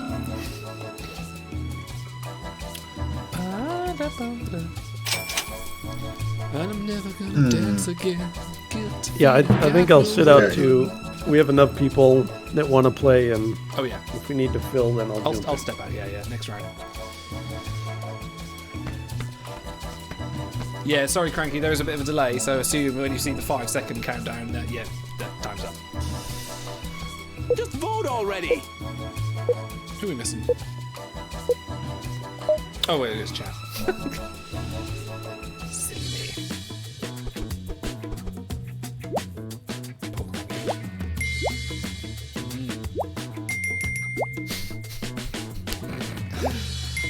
Kid, you're slicker than snot on a doorknob. I score! Wow. Yep. Thank you to audience members. And the winner is... Hey! Well done. You're a certified dream. I thought Nifty would have won there at the end. Yeah. Let's see who got next. Pots. Yeah. Yeah, I botted my way to this one. Well, I'd call this one a success. Let's give it up for the winner. I didn't lose. Oh, that was close there at the end. Hey, not last. Yay. New Okay, faces, new players. new So clips, guys, first same come, first great serve. dubs. Welcome, folks. Jump in. I'll step out this time unless you need to. BGJP. Don't be afraid. Jump in. You want maximum 6. Oh, by the way, Scholar, you'll be the one that presses start because you were the first in. Ooh, Shire's in. This should be good. I'm excited about this. I regret everything. Put your kids to bed. Oh. Oh. Evans is in. You're right there, Evans. There he is.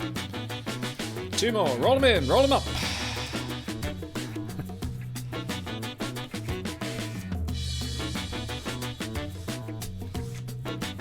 Go on, help yourself. If you feel like you can't do it, try anyway. You might surprise yourself. Anyone in chat, let us know if you're thinking about getting in.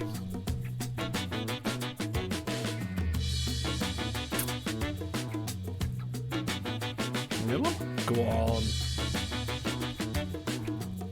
I think I might have to go in. They saw Shy join. They're like, I don't have a shot. Nifty's in.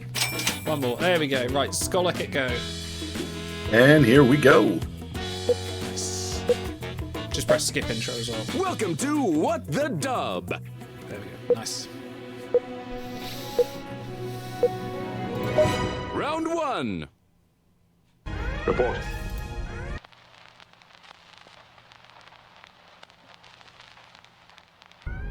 Well, at least the waiting's over. No time to waste. Enter your dub now. I think it was one of the first ones I ever did, that one. So how many TNG or how many Star Trek clips did you put in there? Like 78 or something? 70, 80 or so, yeah. I basically rolled a dice, picked the episode basing on the dice roll, and then just found clips about it.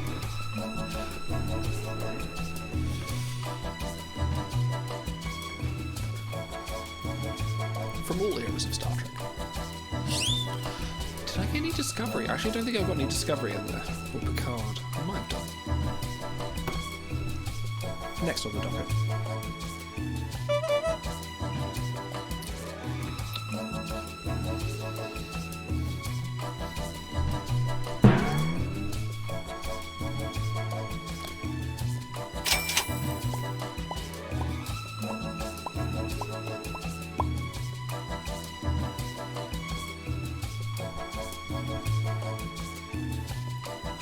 I tell you what, we should make that a subscriber thing. If they have a clip that they like, they can submit it, and we can add it to the rotation. It's a shame. Yeah, it would have to be a rotation. I can't trigger them manually, unfortunately. I mean, I kind of could, but I don't know. Well, you could do one with I can limit only... it to like 6 clips or 5 clips. Like, yeah, there's no minimum. you could do it that way. Yeah. It's a bit of setup on that. Yeah, it's doable. Doable. Oh, come on, for our lovely subscribers. Oh, we could do it for our lovely subscribers. Okay. Report. Multiple tomato soup callbacks and Klingon double prong dong jokes detected, sir. Well, at least the waiting's over. Report. There's a soup sales ship off the port bow. They say they have 14 varieties for you to sample, sir. Well, at least the waiting's over. People should get stuck on these. Soup, sir. A 15th variety. Well, at least the waiting's over. Report. The art got uploaded an hour before the event. Hey. Not a complete soup wipeout then. Well, at least the waiting's over. Oh, yeah. Report. Do you have enough Starship insurance? Well, at least the waiting's over. Report. Watch out, sir. That art they've been promising is finally here, but it's all orange. Well, at least the waiting's over. Which dub did you like best? Vote now!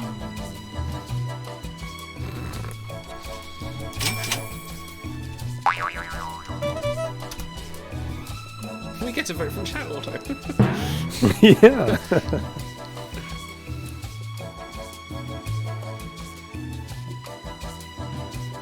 What was there in one round where every joke was the same? Everyone came up with the same idea. Do you remember that? I think I've had the same as Big once or twice. Soups are the 15th variety. Hurry up!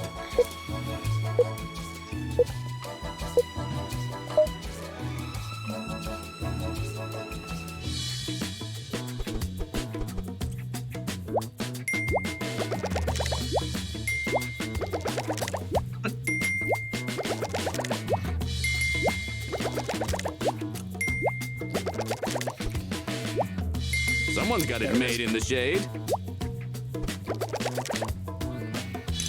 Oh, Walt with an early lead. Quiet on set. Another round is coming up. Have Have you been treated well, Lieutenant?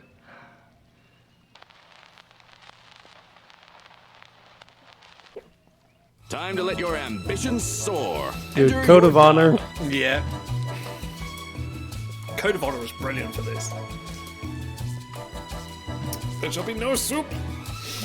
And no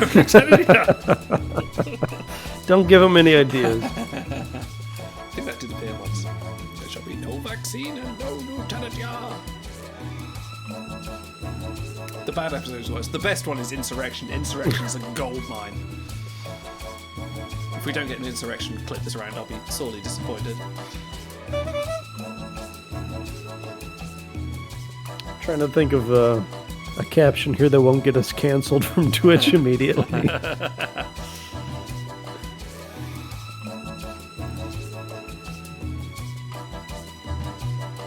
Of course, Shy's first. He's always got those Code of Honor jokes right up the sleeve there. Oh, yeah. Someone said he's a Code of Honor aficionado.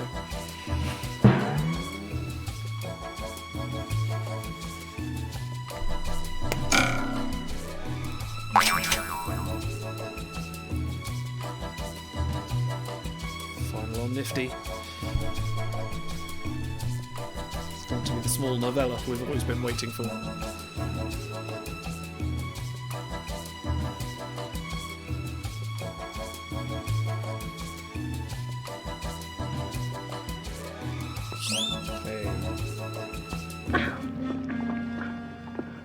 Have you been treated well, Lieutenant? No, they made me sit through watching only the episodes with Deanna's mother. Oh, low blow. That's a good episode. Have you been treated well, Lieutenant? Oh yes sir, Mr. Big here has been scrubbing my plasma conduit for 45 minutes. Have you been treated well, Lieutenant? Other than not dying before this episode, I suppose. Have you been treated well, Lieutenant? Well, the costumes are nice, but the script writing leaves a lot to be desired. Have you been treated well, Lieutenant? It was too hard to keep my hands to myself. Have you been treated well, Lieutenant? I wooed them as I wooed Data. Vote for your favorite dub. I'm surprised no soup. Yeah, it's the first non-soup related round we've had in a while. We had a soup entry in chat, I think.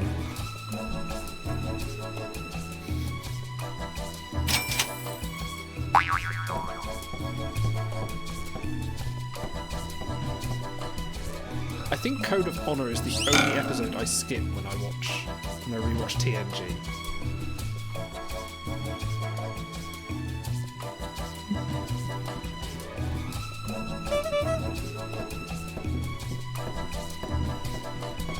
Better hurry. Trying to think if there's any episodes I skip on a rewatch. I don't think so. Really? I'm down for most of the garbage. Yeah. Maybe Charlie X as well. You're a certified dreamboat. Yowza!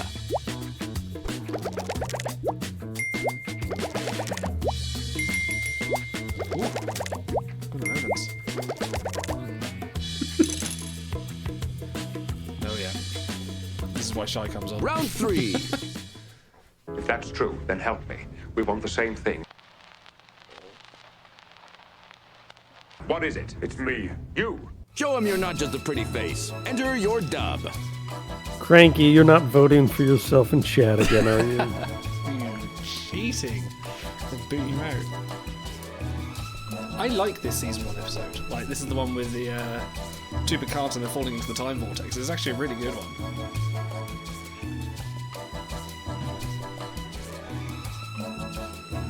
And it's got a really cool visual of the black hole and the Enterprise just falling into it. I thought it was really quite cool. I thought it was amazing when I was like 7 or however old I was. Back in 1980, whatever. So it appears that Dahj On The Run parody by Shyporn that we promised has already gotten taken down from SoundCloud. No, has it? Wow. It was either incredibly good and accurate, so they took it down for infringement, or it was so bad that they saved us. I'm not sure which one. Wow. Good job we didn't play it.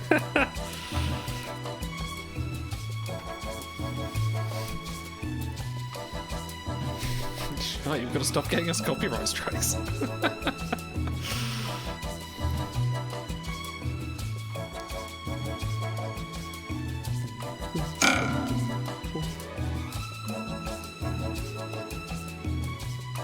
I need a wood block. I feel like I need to be a...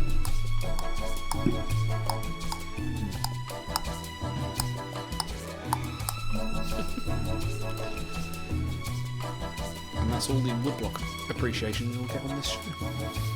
Next week, cowbells.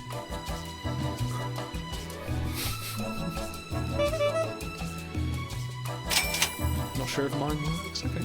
If that's true, then help me. We want the same thing. We want the same dream. Ooh, ooh. What is it? It's me.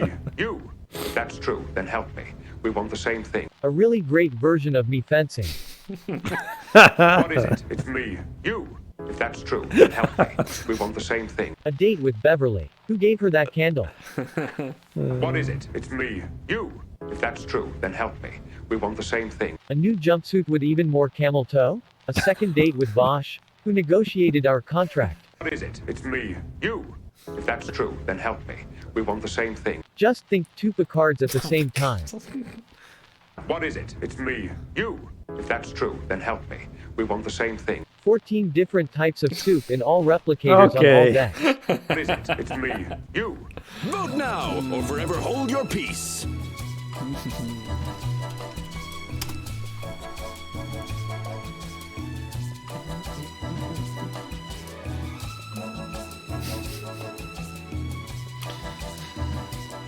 "14 soups at the same time." I mean, hang on. How many varieties of tomato soup are there? I can't think of more than one. Hot, plain tomato soup. Yeah. Maybe with cream. Maybe with basil. Doesn't have to be what. Can be Basil cold. Expedition. Gazpacho, does that count? What about already? Chorizo, get tomato chorizo, maybe?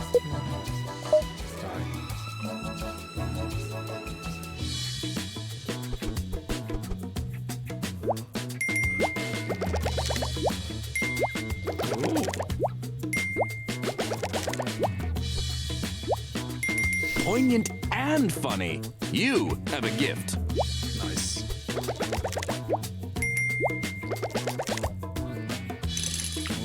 When in doubt, stick to timeline. Yeah. Another round of What the Dub is coming at you.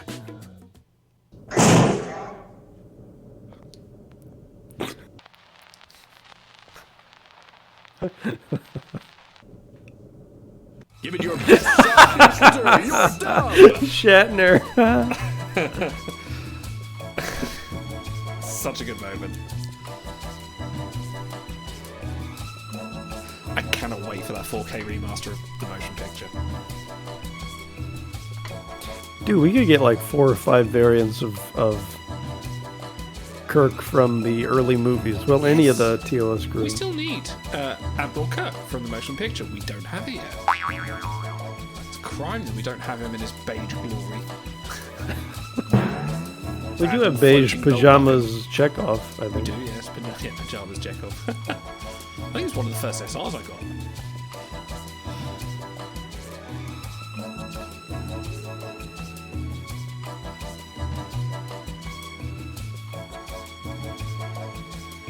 Yeah, we don't have Spock in his regular Starfleet uniform from that film. Don't we have 3 TMP Spocks already, though? Yeah, but we don't have him in just regular, motion picture Spock.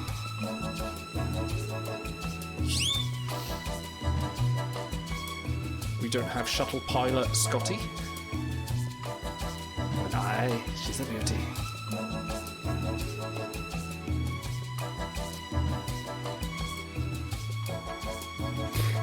We'll have the first ever triple fusion crew of Kirk, Spock, and Bones trapped in the little jail in Final Frontier.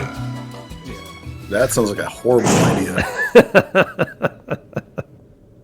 I need your clothes, your boots, and your motorcycle. Oh, okay, count the Terminator That's references. Shies. I guarantee that's Shies. I'm here to chew gum and contact the creator, and I'm all out of gum. Dude, these classic movie references. Rar, rar, rar, r, r, r, r, r.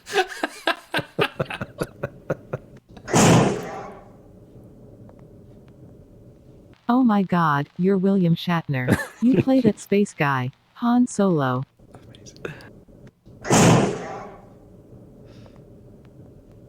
I've just talked to V'ger and it's arranging for me to get the new #1 voyage card. It's only right. The #1 Visa card. My oath of celibacy is over. Who's first? I volunteer as What did you tribute. think was the best? Vote! Oh, some good ones. Oh wow. I have to go with 2 because that's such a good sort of twist on the I'm here to chew gum and kick ass and chew gum. Here to chew gum and contact the creator. Yeah, it's good. It's I good. like that. That's so good. I do like 6 as well. 6 would be my runner-up, definitely. I just like seeing better versions of my original idea, and then I'm like, nah, go with something else. Dude, this is the best round by far, I think. They're all funny. Time's running out.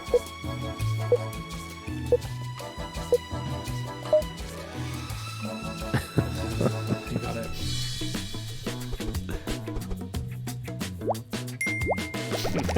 I like that one. That was good. Oh, Nifty had the Terminator one. This top dog is Oh, hip well to done. jive. Look at him go. Nice one, Walt. Whoa, straight up. Look at that. Grab your martini glass. Next up is the final round. Why does V'ger travel to the third planet of the solar system directly ahead? Time to shake the world, kid. Enter your dub. Dude, this is more Persis Combata than this stream has ever seen. Not complaining.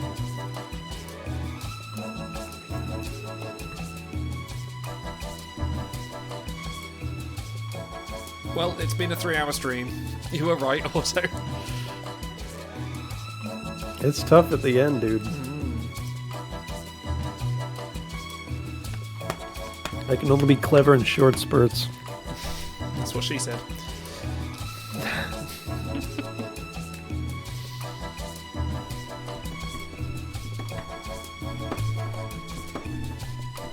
For all of you viewers that have held on for this long, kudos to you.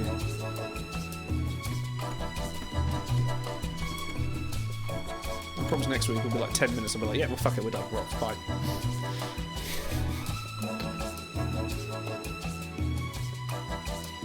I think stars may rise on the third day and be back next week. We missed him. Missed him terribly.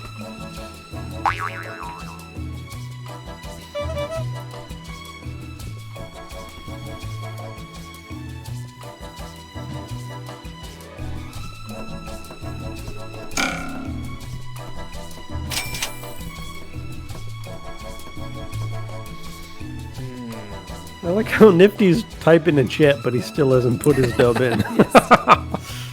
Priorities. That's the Canadian way. No, you did? I don't think you did, because we're still waiting on Press you. enter. Time's running out. Time's running out. Oh, you're gonna Nifty it, dude, right at the end.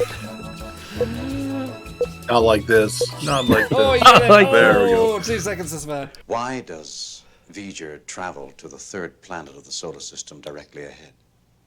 Because my oath of celibacy has ended and I need gum. Why does V'ger travel to the third planet of the solar system directly ahead?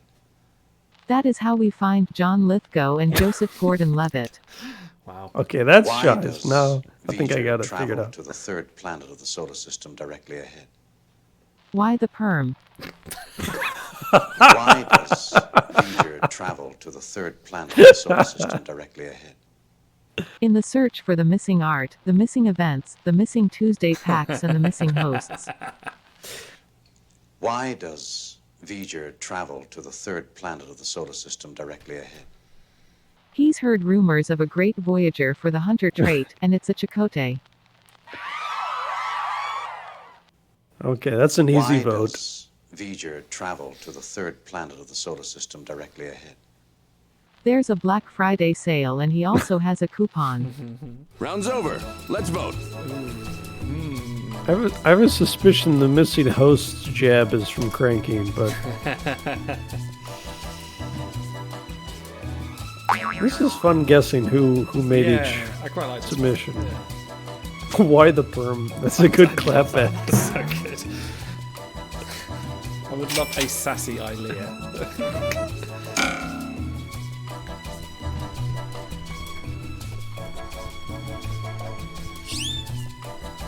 Okay, vote up. Done. Better hurry! And then I'm going to bed because I'm very tired now.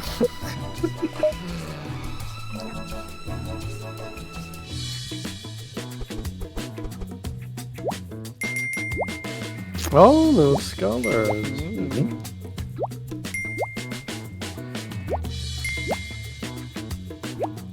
No.